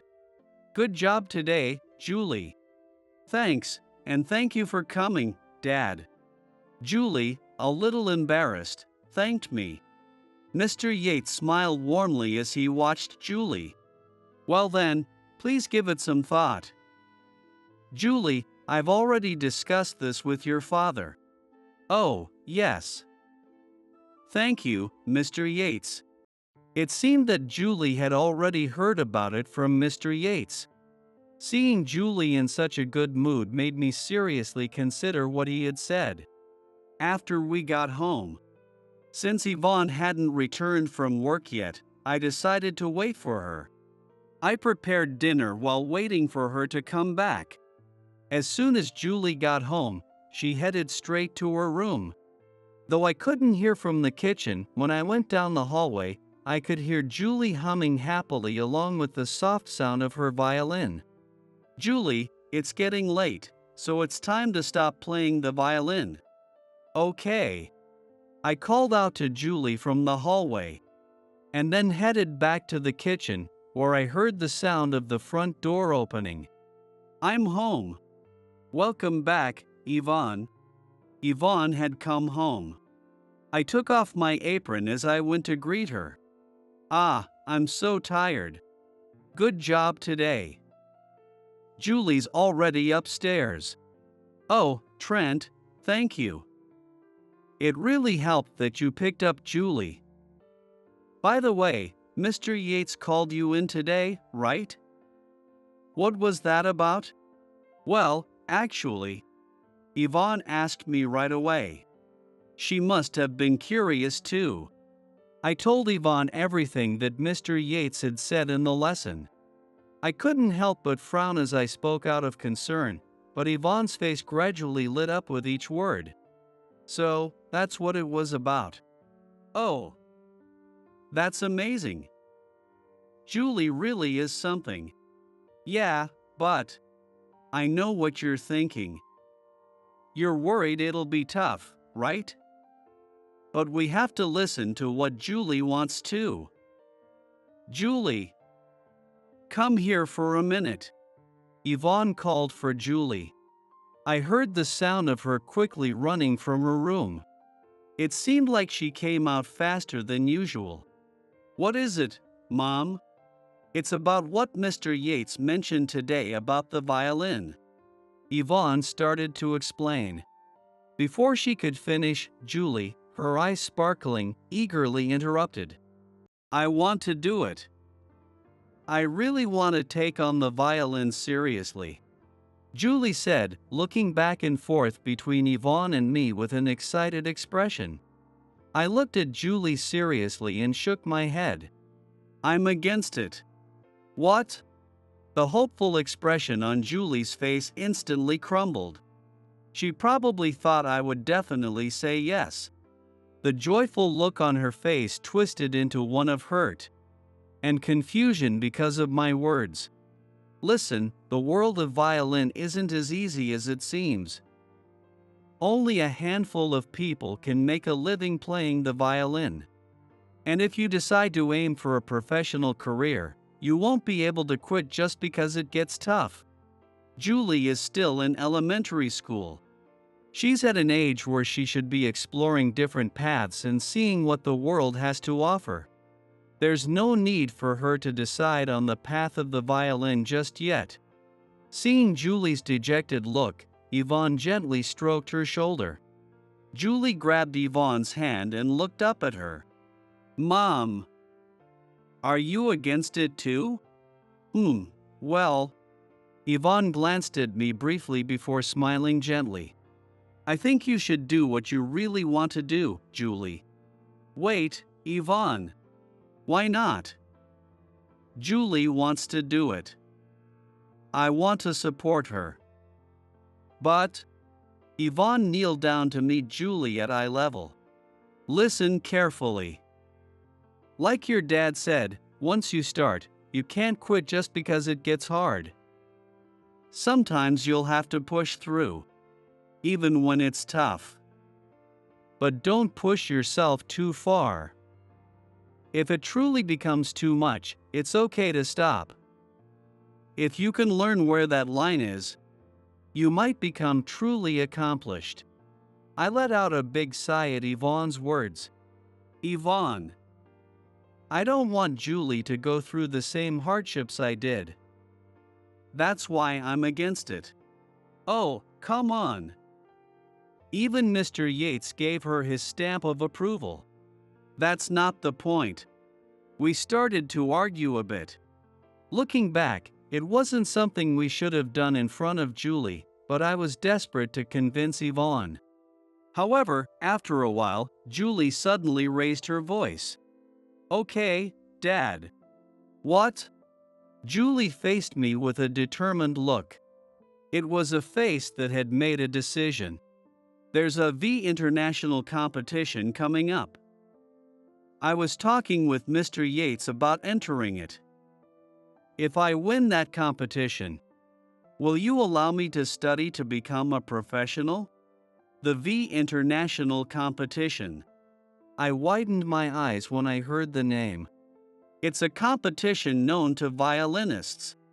It's also a prestigious event that many young violinists enter as a rite of passage. I was deeply conflicted. In the end, I finally gave in and said, all right then. From the next day, Julie became even more dedicated to her violin practice. To meet Julie's request to practice more at home, Yvonne and I assembled a foldable soundproof room we had stored away in the garage. Julie started spending every day inside, practicing. At first, Julie played the violin with joy, but gradually, her expression grew more serious as she immersed herself in practice. Julie, dinner's ready. Julie, come down for dinner. Yvonne and I would call her for dinner. But, of course, Julie couldn't hear us while she was practicing in the soundproof room. It became a routine for Yvonne to open the soundproof room's door and call Julie for dinner. Julie, I've told you to set a schedule, haven't I? You need to eat dinner properly. But I want to use dinner time to practice too. You can't do that. You need to eat properly. And practicing constantly isn't good either. Didn't Mr. Yates tell you that taking breaks is important? He did. Julie looked down, chastised by Yvonne. Lately, there had been more days like this when Yvonne had to scold her. But the next day, Julie would make the same mistake again. She was truly giving it her all. One day, Yvonne had to work late, so she wouldn't be home until later. Dinner's almost ready. I guess I should go get Julie. Since Yvonne wasn't home, I went to call Julie myself. As usual, Julie was practicing the violin in the soundproof room. I went to the room and peered through the small window of the soundproof room to watch Julie. I started to open the door but stopped. I decided to observe her practice for a while. For some reason, I felt curious. The violin Julie held produced a beautiful sound. She started playing a piece, but she missed a note and started over from the beginning. She repeated this several times, and when something occurred to her, she quickly jotted it down. To me, it seemed like a rather rough way of practicing. She kept playing the same passage over and over until she could get it right, repeating it countless times. Oh, You're supposed to do it like that. No, wait. Don't play it like that continuously. Ah. I couldn't help feeling frustrated. At this rate, she would wear herself out. I watched for a little longer, but I couldn't hold back any longer and opened the door to the soundproof room. Julie. Ah. Dad, you scared me. Julie jumped at the sound of my voice. I'm sorry. I was just concerned. Are you struggling with that part? You've been playing it over and over. Yeah. I just can't seem to get it right. Play it for me. Ha? Go ahead, just like you were doing earlier. Oh, okay, Responding to my request, Julie played the violin. And again, she stumbled over the same spot. Ah. I knew it. I gently placed my hand over Julie's. Dad? What are you doing? Originally, your hand was positioned here, right? Now, just move it over here. Imagine it flowing smoothly and relax your arm. Let's try again. 1, 2, 3, 4, 1, 2, 3, 4. Okay. Julie began playing again, following my lead. 1, 2, now. Relax your arm. It's too tense. Yes, like that. Oh. Julie's face lit up with surprise. She finally managed to play the part she had been struggling with. She looked at me with a joyful expression. Wow. That's amazing. I was just putting too much tension in my arm. That's why it felt so awkward. Thanks, Dad. Oh, well, yeah, no problem. I felt a bit embarrassed by Julie's praise. I stepped back from her a little, feeling shy. I couldn't help but intervene when I saw her struggling. For now, let's have dinner. Your mom's still at work. Okay, I'll be right there. No, I'm going to watch and make sure you actually stop this time. It's important to rest properly too. You sound just like Mom. All right. Let's go eat. Okay. Julie reluctantly put down her violin and left the soundproof room. From that day on, I started checking in on Julie's violin practice more often. I was worried about her, but I was also happy to be talking with her more, as she hadn't been very communicative lately. I thought she'd tell me to stop interfering. But when it comes to the violin, she listens to me. Yes. Julie never complained when it came to my guidance on the violin. She listened intently, put my advice into practice, and understood it fully. Through the violin, Julie and I began to reconnect and rebuild our father-daughter relationship. Gradually, her expression softened, and I found myself able to talk to her naturally again. And as I spent more time helping her with practice, I realized something. Her concentration was incredible. When she played the violin, she was so focused that she didn't even hear other people's voices. But her playing wasn't stiff at all. She moved gracefully and played with elegance. Her ability to perform was truly remarkable. Her willingness to learn was another great quality. She absorbed everything she was taught. The more she learned, the better she became. I was particularly impressed by how quickly she could incorporate what she had just been taught into her playing. Mr. Yates was right about her talent. I can see it now. She really does have a gift. But while I was amazed by Julie, she was equally surprised by me.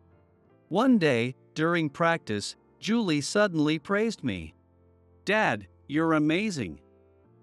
I had no idea you could play the violin like this. Why don't you play more often? Mom still plays sometimes on the weekends. Well, I'm not like you, Julie. I don't have the courage. Courage? For Julie. I clenched my fists as I thought about it. I used to be called a prodigy when it came to the violin. There was a time when I won nearly every violin competition in the country. There were weeks when I would enter 3 competitions in a row. I loved the violin passionately from a young age, and it brought me so much joy. So, I decided to go abroad to study and pursue a professional career. Everyone had high expectations for me, and I believed I could make it. But reality was far harsher than I imagined. In the country where I studied, I struggled with the language and cultural barriers. It wasn't an English-speaking country, so even though I had learned some basic phrases, everyday conversations and regional accents were far more difficult than I expected. On top of that, I had to adhere to strict etiquette, which took my focus away from my music studies. I tried to be friendly and build relationships with my classmates, who were all striving to improve. But misunderstandings only deepened my isolation. My professors constantly criticized me for not respecting traditions, and the confidence I had at the beginning of my studies quickly eroded. It soon became evident in my demeanor and posture, and those around me began mocking me, throwing out words I couldn't even understand. By the time I realized it, the situation had escalated to severe bullying, and I fell into a slump. Despite my mental state, the competitions wouldn't wait. I found myself standing on stage, exhausted both physically and mentally. My performance lacked any grace, and the audience responded with jeers and boos. In such a large venue, in front of so many people, I fled back to the US, filled with shame and sadness. Since then, every time I tried to play the violin, the memories of that time would flash back, and I just couldn't play anymore. But you're different from me. You'll be okay. I'm sorry I've been so against it. From now on, I'll support you with all my heart. Together with your mom. Dad. Julie reached out and held my clenched fist. It was as if she was telling me everything would be all right. The way you've been teaching me, Dad, your playing was really amazing. I realized right away how much you must have practiced to produce that sound. How hard you must have worked. No matter what anyone else says, you're the best in the world to me. Well, look at that. You're making me blush with such kind words. Hey! I'm being serious. Thank you, Julie. I quickly stood up. I felt like I was about to cry. I pretended to check the time as I opened the door to the soundproof room. I didn't want Julie to see my face. All right, I need to start making dinner. Your mom should be home soon. I hurried to the kitchen, speaking in a somewhat clumsy manner. Julie's words filled me with joy. A few days later, the day of Julie's competition finally arrived. Yvonne and I waited anxiously for the results. But deep down, we already knew the outcome. We believed in Julie. Okay. I'm going to show you now. Julie called out to Yvonne and me. We both nodded. Ta-da! Julie pulled out a piece of paper. It was a certificate. Of course. I won first place. Yay! It's all thanks to you, Dad and Mom, for cheering me on. Thank you so much. The 3 of us celebrated together. Julie had won first place in the competition. And what's more, she was the youngest winner ever. Julie had secured her ticket to becoming a professional violinist with her own hands. Julie is different from me. She'll be okay. I vowed from that day on to support her with all my strength. The day after the competition, word of Julie's victory spread, and the media showed up at our house. Julie was soon featured as a prodigy violinist in newspapers and on television. The response was so overwhelming that an impromptu concert was arranged for the winners.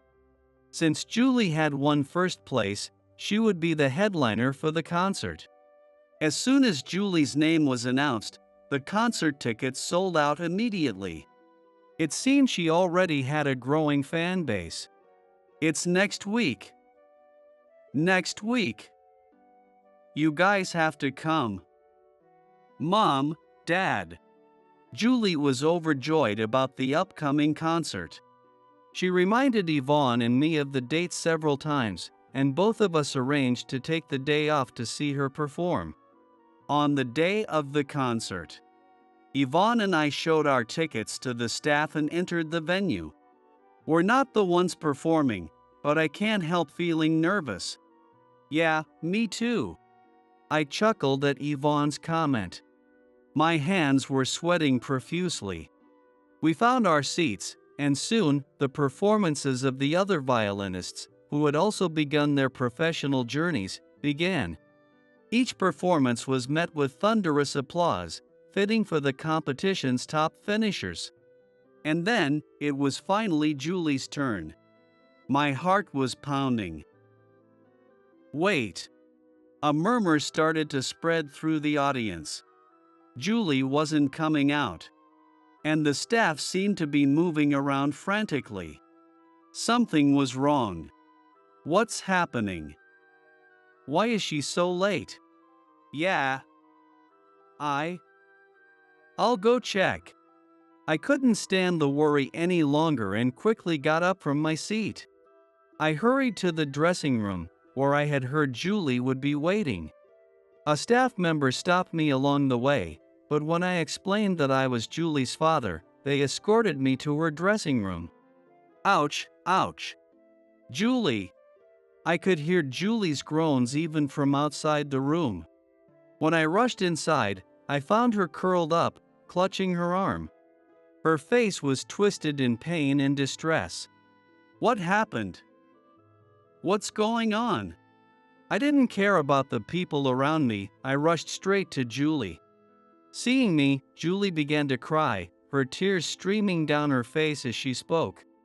Dad. My arm hurts. I can't play. It seemed the intense pain in her arm was preventing her from playing the violin. She must have overworked her arm while preparing for the competition. This venue is in a remote area, so even if we call an ambulance, it won't arrive until after the concert ends. We're looking for ice and compress. So let's give her some first aid in the meantime. Thank you. The staff pressed a wet towel and a cold water bottle against the affected area. Julie seemed to be enduring the pain as best as she could. I gently stroked her head. It's okay, Julie. Don't worry about anything. Just keep still and rest, I said, trying my best to reassure her. But even through her tears and pain, Julie seemed concerned about what was happening around her. Noticing her anxiety, I glanced around the room. The staff looked flustered. What should we do? Is there no one? But everyone's waiting for her. I could hear their worried voices. The organizers were clearly struggling to figure out what to do. Hey, we're waiting out here. Hurry up. The murmurs from the audience were loud enough to reach the dressing room. This isn't good. The concert can't go on like this, and Julie's reputation could be at stake. I looked over at the violin sitting near Julie. It was the same violin I had used during her practice sessions. Even though it was Julie's violin, I had grown accustomed to it through our practice together. I made a decision. Excuse me. Yes? I got up the courage to talk to someone who seemed to be the organizer. And then, I'll go on stage. What? I'm Julie's father. I'll perform. With that, I picked up Julie's violin. I'll just borrow this for a bit. Dad. Julie looked at me with worry. One of the organizers, who had been standing nearby, tried to stop me. Wait, do you even play the violin? I've won several competitions in the past. I wasn't lying. I had indeed won numerous competitions in my younger days. Whether I still had the skill now was another matter. The organizer hesitated. Understandably so. After all, the plan was for a young girl to perform on stage, not some middle-aged man whose abilities were unknown. However, they are unable to find a replacement and are keeping the audience waiting for a long time. We can't just send out one of the performers who has already finished playing again. As the organizer hesitated, clearly at a loss, Julie suddenly shouted out, "My father is incredible. He's been teaching me almost every day outside of lessons. He's an amazing violinist." "Don't you know Trent?" "Wait. Trent? You mean that Trent?" The older organizer seemed to recall my name. "Trent. I remember you now. You were quite the violinist back in the day. So, you've continued playing?" "Well, I've had a long break." "I see. All right, I'll let you take the stage." "Can I count on you?" "Thank you. I won't let you down." I gripped my violin bow and declared emphatically, "Who would have thought I'd get to hear you play again? It's worth living a long life, I tell you. Hey, hurry up and get the stage ready. We're about to hear Trent's performance." I made my way to the stage. Before leaving the dressing room, I glanced back at Julie. She smiled at me encouragingly and gave a firm nod. With Julie's violin in hand, I stepped out to the center of the stage. As the spotlight finally fell on the performer, the audience fell silent for a brief moment. But then, they quickly realized something was off, and the murmurs and whispers began to ripple through the crowd. Facing the audience, I spoke into the microphone. "I'm Julie's father. Unfortunately, my daughter had an accident and can't perform. I will be playing in her place." Before I could even finish my sentence, boos erupted from the audience. "Are you kidding me? We've been waiting for Julie. Give us our money back." The number of boos was significant. But I raised the violin and moved into playing position. My hand, gripping the bow, trembled. The large venue, the dazzling stage, and the dissatisfied voices of the crowd all brought back memories of that dark time when my mind was in turmoil. But this time was different. My daughter and wife were counting on me. I scanned the audience. And there she was, Yvonne, hands clasped together, looking at me with unwavering support. The memories of crumbling under pressure tried to surface, but I pushed them aside. I took a deep breath, letting everything go. I drew the bow. The sound resonated through the hall. Suddenly, the entire venue fell silent. I couldn't even hear a cough. The boos ceased, and those who had been complaining fell quiet. Many in the audience widened their eyes, now fully attentive to my performance. What felt like a long yet fleeting moment passed as I poured everything I had into the music. My body began to tingle with a familiar numbness. But I played to the very end. I had performed a piece in front of so many people, from start to finish. Bravo! As soon as I finished, a thunderous cheer erupted throughout the venue. I immediately looked toward Yvonne. Yvonne was in tears. I can see it from a distance. She was crying, but she smiled at me with pride. In that moment, I felt like I had finally overcome something significant. Riding that wave of emotion, I performed a few more pieces, relishing the applause that followed. When I finally stepped off the stage, my arms were tingling from the exertion. But it was a satisfying, almost joyful, pain. I can do this again. I can play the violin. Dad! Whoa! Julie? Are you okay? How's your arm? Julie rushed out and jumped into my arms. Dad, thank you. That was an amazing performance. It was so beautiful.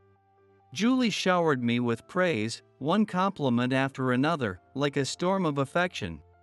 Her words filled me with a profound sense of happiness. To be praised by my own daughter, it was the best feeling. I hugged Julie back tightly. Thank you. It's all thanks to you and Yvonne. In the days that followed.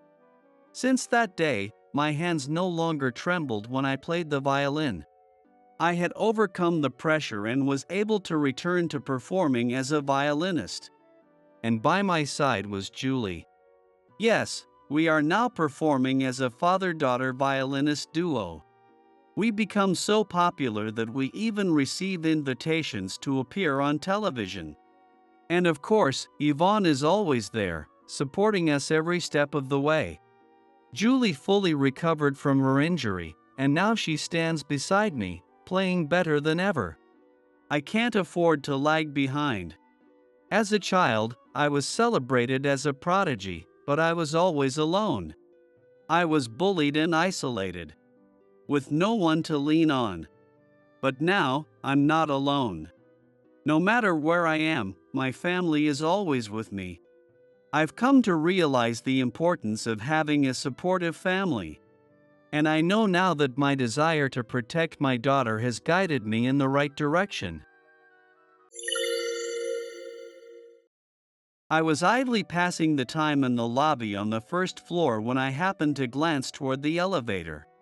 To my surprise, I saw Emily and Mark step out of the elevator, looking completely dejected. Without thinking, I rushed over to them. What? What happened? The presentation, it's only been about 10 minutes.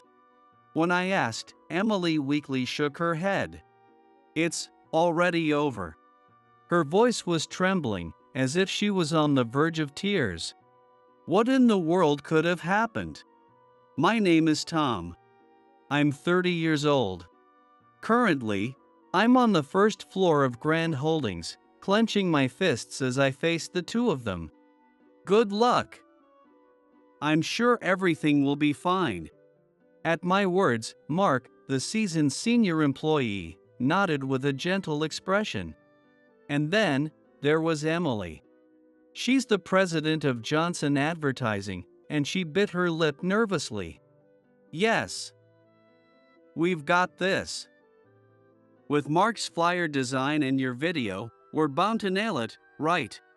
Wearing a navy blue suit and with her rich black hair neatly tied back, Emily gave me an endearing smile. When she smiles, you can just catch a glimpse of her charming double tooth. Yes. The video is a piece I poured all my skills into, and I'm confident it'll shine. Please do your best in the presentation. As I bowed deeply, the elevator arrived from the upper floors, and its doors opened. Emily and Mark stepped inside and turned to face me. Well then. We're off. With those words, the elevator doors closed. As I watched the numbers on the display rise, my heart pounded in my chest. It's going to be okay. As I kept telling myself that, I took a seat in a corner of the spacious lobby. Today is the day of the advertising competition for Grand Holdings' new product. The budget and project scope are fairly flexible, which made it a challenging project. So Johnson Advertising has been working hard on it for months. Each company has been given a 45-minute slot to present their proposal, and our turn started last, at 6 p.m. Due to the recent resurgence of an infectious disease, a rule was made that only 2 representatives per company could attend. That's why Mark, who is second to none in our company in print design, and Emily, who created the estimates, were the ones to participate. While I stayed in the lobby in case they needed anything regarding the video I produced. Emily, who had disappeared behind the elevator doors earlier, is a 28-year-old president who was thrust into the role not as a superwoman, but because her parents, the previous heads of the company, passed away suddenly. The previous president had a strong influence, and after their sudden passing, several employees left Johnson Advertising. Only a few employees, including Mark, who was concerned about Emily, stayed behind, turning the company into a small but elite advertising firm. They've been scraping by on the ongoing projects they've managed to hold on to, but the financial situation is likely tough. We absolutely need to win this competition, which came to us through the connections of the previous president, to secure a major contract. Emily worked tirelessly to craft a proposal that would stand out from the competition, fighting with the numbers in the estimates. I joined this struggling company as a video editor a year ago. Johnson Advertising originally specialized in print work, and when video projects started coming in, they outsourced them to freelancers. However, as we began receiving more requests for combined flyer and video packages, they decided to hire an in-house video editor. That's when I jumped at the opportunity. I had initially worked in sales after graduating from college, but it wasn't a good fit for me. As a result, my performance wasn't great, and my salary was low. One day, as I was casually watching videos online, I came across an ad for a crowdsourcing site. It was a site where people looking to take on various jobs and those looking to outsource work could connect. Through this site, transactions could be done without revealing personal information like addresses or real names. Of course, there were intermediary fees involved when using the site. Intrigued by the idea, I started looking into it. In today's internet-driven world, I realized that just about any job could be done from home, and the more I read, the more I wanted to try it myself. After researching jobs that seemed accessible and lucrative for beginners, I landed on video editing. The only time I had ever worked on video production before was once in a high school class. At first, I couldn't do it at all, and even inserting a single line of text was a struggle. But as I gradually got the hang of it, I started to enjoy it, getting absorbed in the details, and ended up receiving a decent grade. My teacher even praised me, saying, "You've got a good eye." Remembering that, I began teaching myself video editing. After a few months of studying, I uploaded some of my own videos to a crowdsourcing site, using the name of my old cat Mittens as a nickname, and applied for every project that needed a video editor. The initial gigs paid very little, but the satisfaction of having my work recognized as professional gave me a sense of accomplishment. However, as time went on, I started wanting more. There were many projects that didn't pay enough for the time they took, and I began to feel exhausted. Then, a relatively well-paying job appeared. The client's name was missed. I applied, not expecting much, but I got the job. Not only that, but I received high praise for my work. From then on, Mist would occasionally send me projects, and I spent my evenings editing videos as a side job after returning home from my sales work, leading a pretty hectic life.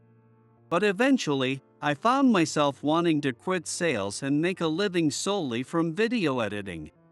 It was around that time that I saw the job posting from Johnson Advertising urgently seeking a video editor. I jumped at the chance and sent in my application along with a sample of my work. I had more confidence in the videos I produced for clients, but I hesitated to show those to others. So I created a new video that showcased all my current skills. Emily's eyes lit up when she saw it. And that's how I ended up leading a fulfilling life as a video editor at Johnson Advertising. Since joining the company, I've completely stopped taking jobs through the crowdsourcing site. Somehow, it didn't feel right to use the skills I was now dedicating to Johnson Advertising for other companies. There was also the possibility that those other companies could become rivals at some point. Not long before that, Mist had sent me a polite message saying they were hiring an in-house video editor and would no longer need my services.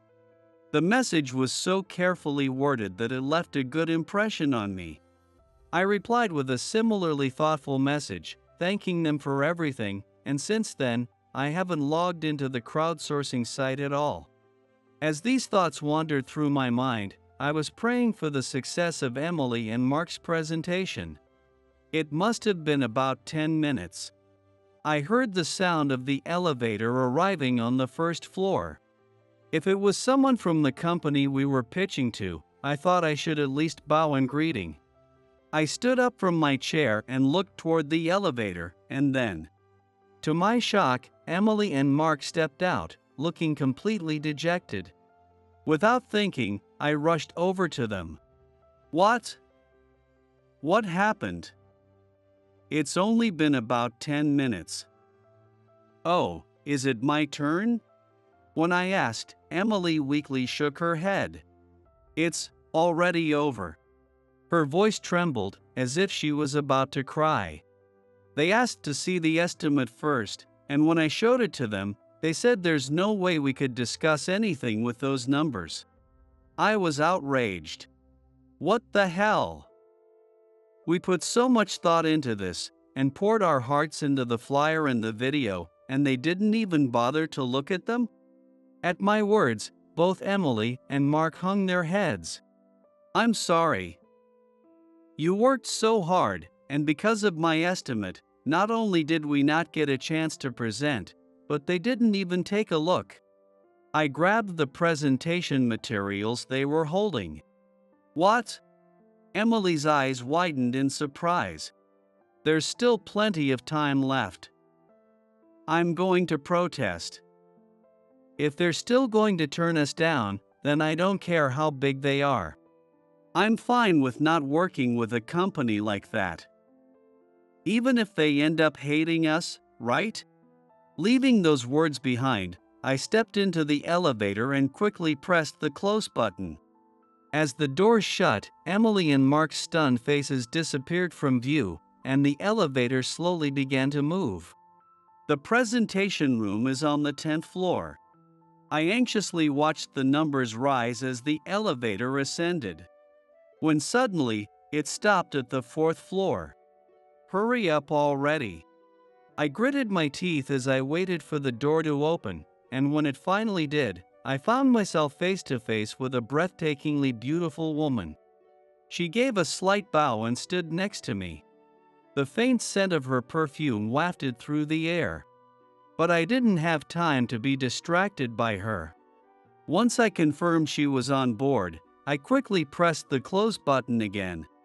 I fixed my eyes on the numbers indicating the floors. Then, the woman spoke. If you keep shaking like that, the elevator might stop. Her words snapped me out of it. I realized I'd been nervously tapping my foot against the floor. Sorry. I quickly stopped fidgeting. She smiled softly. It's okay. 10th floor. Are you here for the advertising presentation by any chance? I was a bit surprised and nodded. Just then, the elevator arrived on the 10th floor and the doors opened. As I hurried to rush out, the woman called after me. We're heading to the same place. Let me guide you. Oh, and I apologize for the late introduction. She handed me her business card as she spoke. I didn't think I needed a guide or an introduction, but I took out my own card and exchanged it with her anyway. When I looked at the card she handed me, I was shocked. It had the words Marketing Department. and the title manager printed on it. Manager. Sophia. I asked in surprise, and Sophia smiled. Yes, I thought I'd drop by since it's almost the end of the presentation time. Before she could finish, I blurted out, "What do you mean by judging only by the budget without even looking at the content?" Sophia's eyes widened at my words. "What do you mean?" I, recalling the pained expression on Emily's face, couldn't help but spill the details in a heated tone. As I spoke, Sophia's eyes narrowed, and she quickly walked down the hallway, leaving me behind. I hurried to follow her. Sophia burst through the meeting room door, and the two men inside, who were tidying up, looked at us in surprise. They seemed to think the presentation was already over, which infuriated me and filled me with frustration. "What are you doing?" "There's still time left." The two men smiled and replied that it was already finished. It seemed they hadn't noticed my presence. Then, Sophia glanced back at me and said apologetically, "I'm sorry, but this is going to be an internal matter. Could you please wait outside for a moment?" I nodded, and she quickly shut the heavy door. The door was so solid that no matter how hard I tried to listen, I couldn't hear a thing. I resigned myself to waiting for the door to open again. After a while, the door opened, and the two men, along with Sophia, deeply bowed to me. "We sincerely apologize for our rudeness. You may no longer wish to do business with our company, but if you could spare the time, we would very much like to see your presentation." What do you think? Their polite apology caught me off guard. "Of course. I'll go get the others right away." As I turned to leave, Sophia called out, "Tom." She had remembered my name from the card I gave her earlier. Normally, we only allow 2 representatives per company, but since you're already here, we'd love for you to join us as well. With those words, it was decided that I would join the presentation as well. 5 minutes later, Emily, Mark, and I were once again facing the two men from Grand Holdings and Sophia. After presenting the estimate, we showed them the flyer and video concepts, and Emily confidently delivered the marketing strategy presentation. Once all the explanations were complete, we moved on to the Q&A session. Sophia was the first to speak. What was the reasoning behind this estimate? When asked, Emily responded. She explained that they were determined to win. So they slashed the budget as much as possible and made every effort to differentiate themselves from the competition. She proudly mentioned that both Mark and I worked quickly, allowing us to cut down on labor costs significantly. I felt a bit of pride when she included me in her praise for being efficient. But then, Sophia sighed and shook her head. "It's too low." We exchanged puzzled glances at her unexpected words. "What you've presented is remarkably well done, including the strategy. If we were to award this job at this price, our company would be laughed at. That's how good it is." Despite her harsh words about the pricing, she was full of praise for the content of our presentation. I felt a bit confused. While I apologize for our representatives' earlier rudeness, I can understand why they didn't look at the content. Sophia's words made me furrow my brow. They thought it was so cheap that it wasn't even worth looking at. All of us widened our eyes in shock. The two men who were overseeing the presentation were apparently highly competent and had been entrusted with this task due to their impressive track records, but they were also exhausted from listening to presentations all day. In that state, they had come to a conclusion. If the budget doesn't align, no amount of discussion will matter. Although we weren't given a budget range, Grand Holdings had a rough idea in mind, and they were looking for proposals that fit within that range. They quietly marked proposals that were too expensive as out of bounds.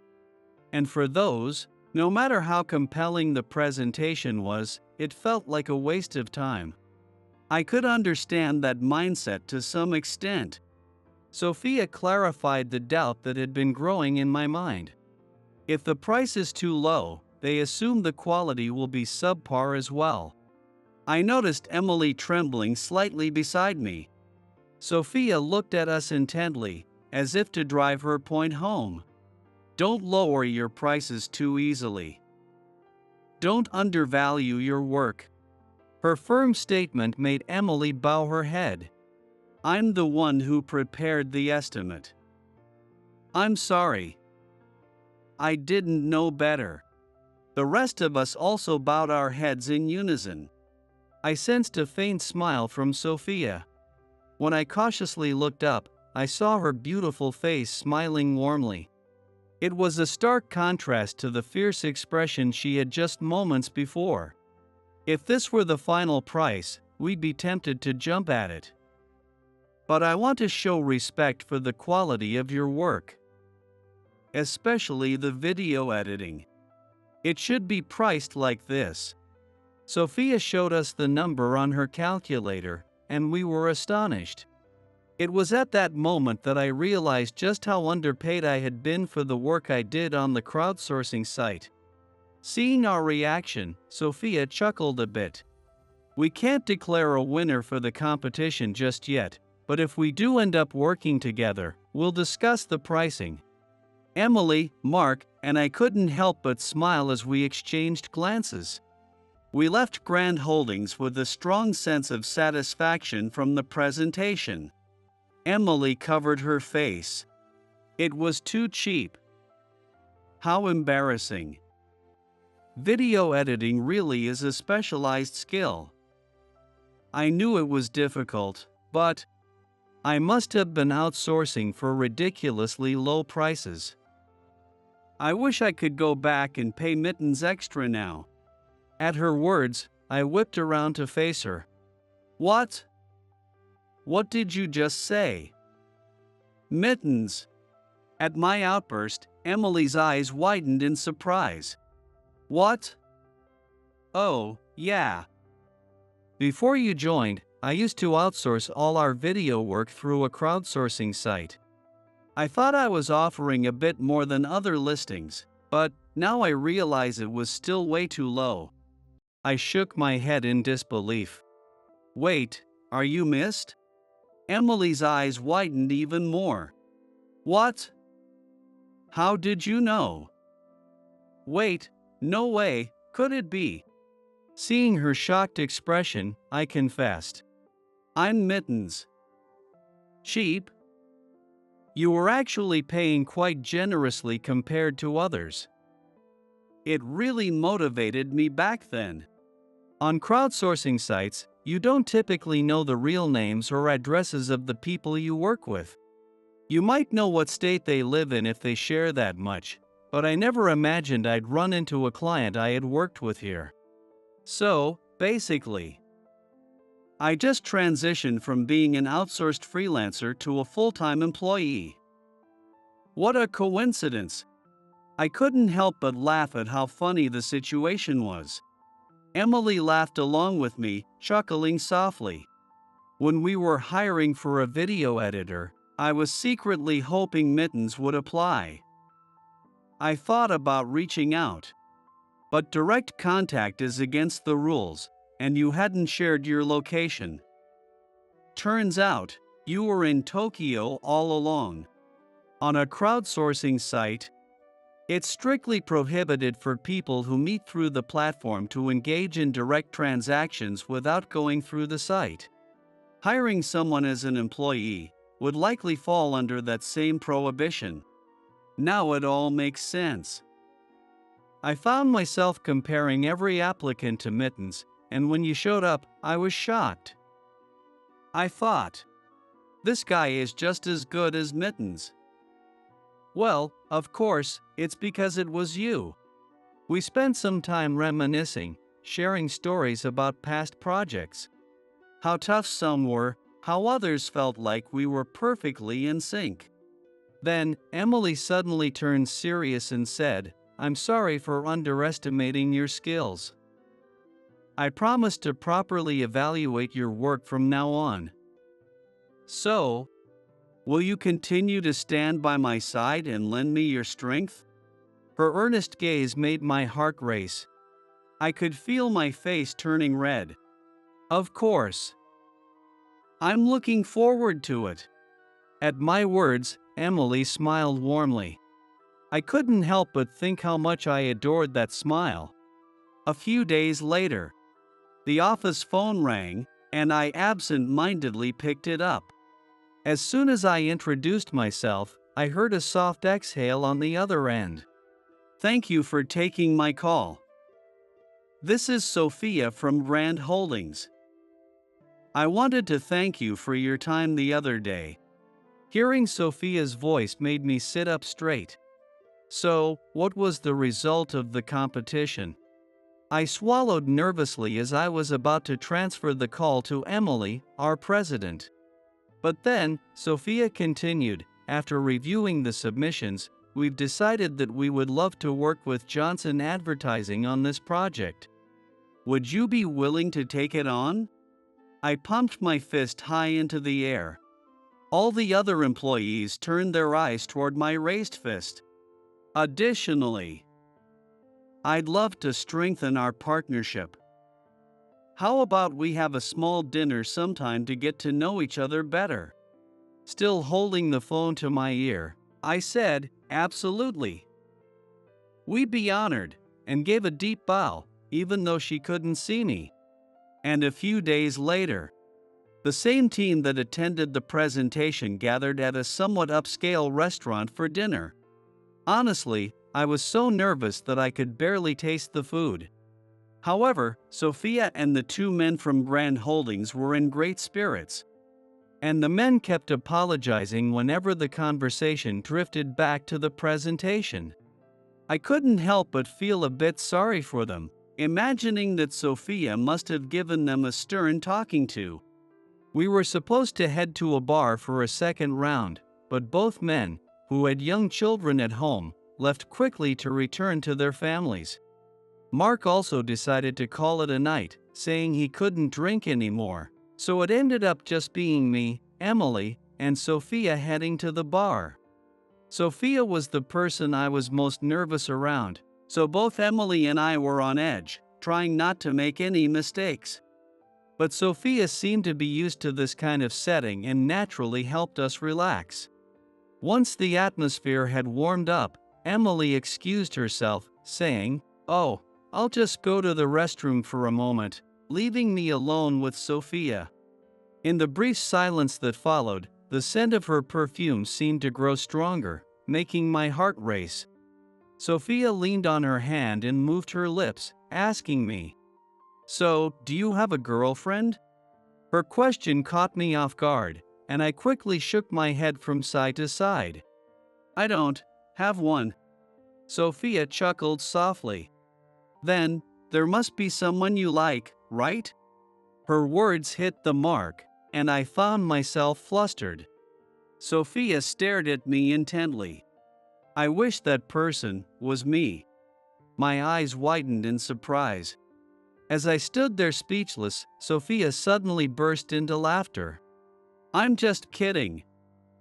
Well, I'm not one to linger where I'm not wanted, so I think I'll take my leave now." She picked up the check as she spoke. "No, please. Let us cover it." I tried to stop her, but Sophia winked at me. "I'm going to be relying on you from now on. Let's keep in touch, okay?" She turned away but then glanced back, leaning in close to whisper in my ear, "If things don't progress with Emily, don't be surprised if I make a move, okay?" With that whispered in my ear, Sophia finally left the bar. As I replayed the whole exchange with Sophia in my mind, my heart still pounding, Emily returned. "Oh, where's Sophia?" she asked, and I barely managed to respond. "Oh, she said she was feeling a bit tipsy and decided to head home." Emily's face fell slightly as she replied, "I see." A heavier silence hung between us than the one with Sophia. Well, shall we head out too? Emily suddenly suggested, and though surprised, I agreed without hesitation. There was no reason to stay.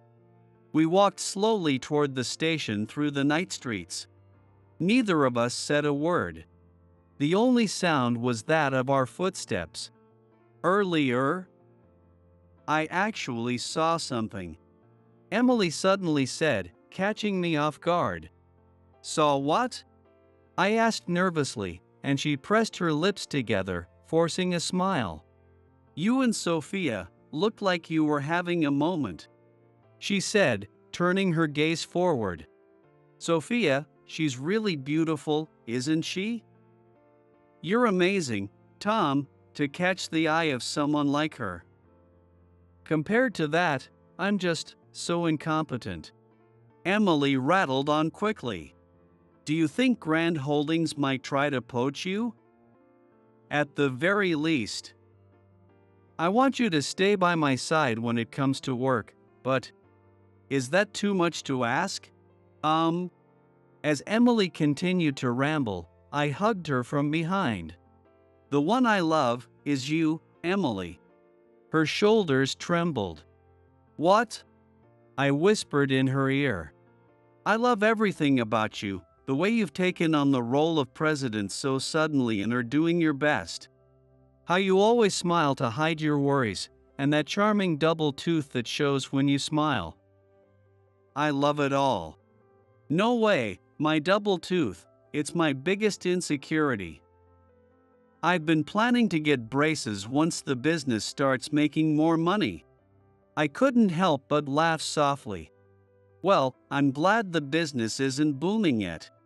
My light-hearted comment made Emily laugh softly as well. Are you sure you want me? Sophia is so much more. I tightened my arms around her. I want you, Emily. Emily squeezed my hand tightly. I'm so happy. She looked up at me with a smile. From today on, let's be partners both at work and in life. The smile she gave me, with her little double tooth showing, was the most adorable I'd ever seen. And a few years later, Jake. Rick. Lunch is ready. Go wash your hands. At my call, our sons, Jake and Rick, came dashing out of their room. It was right in the middle of summer vacation. Jake and Rick, both in elementary school, were enjoying their break to the fullest. Their little sister, Lily, was having her own fun at kindergarten, which fortunately stayed open all summer. So she didn't have to worry about the break. Since then, Emily and I had gotten married and started a family. Our family quickly grew, and now we are a family of 5. During long breaks like this or when one of the kids is sick, I work remotely to take care of things.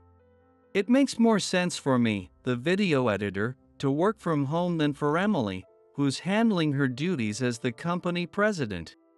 After surviving the whirlwind of the day, at around 6 p.m., I'm home. I'll hurry and get dinner ready, Emily would say as she walked through the door, her usual greeting. In line with her wish to cook dinner herself whenever possible, we wait for her on days when she can come home on time. The kids swarm around her, and I have to peel them off one by one. It's a familiar sight by now. Come on, now. Mom's busy, so be patient for just a little longer. I guide them back to their room to tidy up. After that, we go through the routine of a quick dinner, bath time, and then Emily reads a story to the kids as she puts them to bed. Finally, it's just the two of us, alone. Is it childish to say this is the time when I get to have Emily all to myself? As for Johnson Advertising, after that day, we started receiving regular work from Grand Holdings. This opened the door to many other opportunities. And now, with a growing staff, the company has become a solid mid-sized advertising agency, handling a wide variety of projects. And Sophia? Well, she ended up marrying a handsome heir, and we were invited to the wedding. It was a dizzyingly grand event, and Sophia, glowing in her bridal gown, looked incredibly happy. I still think back to that presentation that almost ended after just 10 minutes. My actions as a professional that day might not have been the most commendable. I mean, I was ready to storm into their office and demand they hear us out. But if we hadn't pushed to present at that competition, we wouldn't be where we are today. The delicious smell of sizzling meat filled the air, tickling my nose. Tonight's dinner must be Emily's favorite, chicken sautéed in butter. Surrounded by the happy scent that filled the house, I couldn't help but smile as I urged the kids to continue tidying up.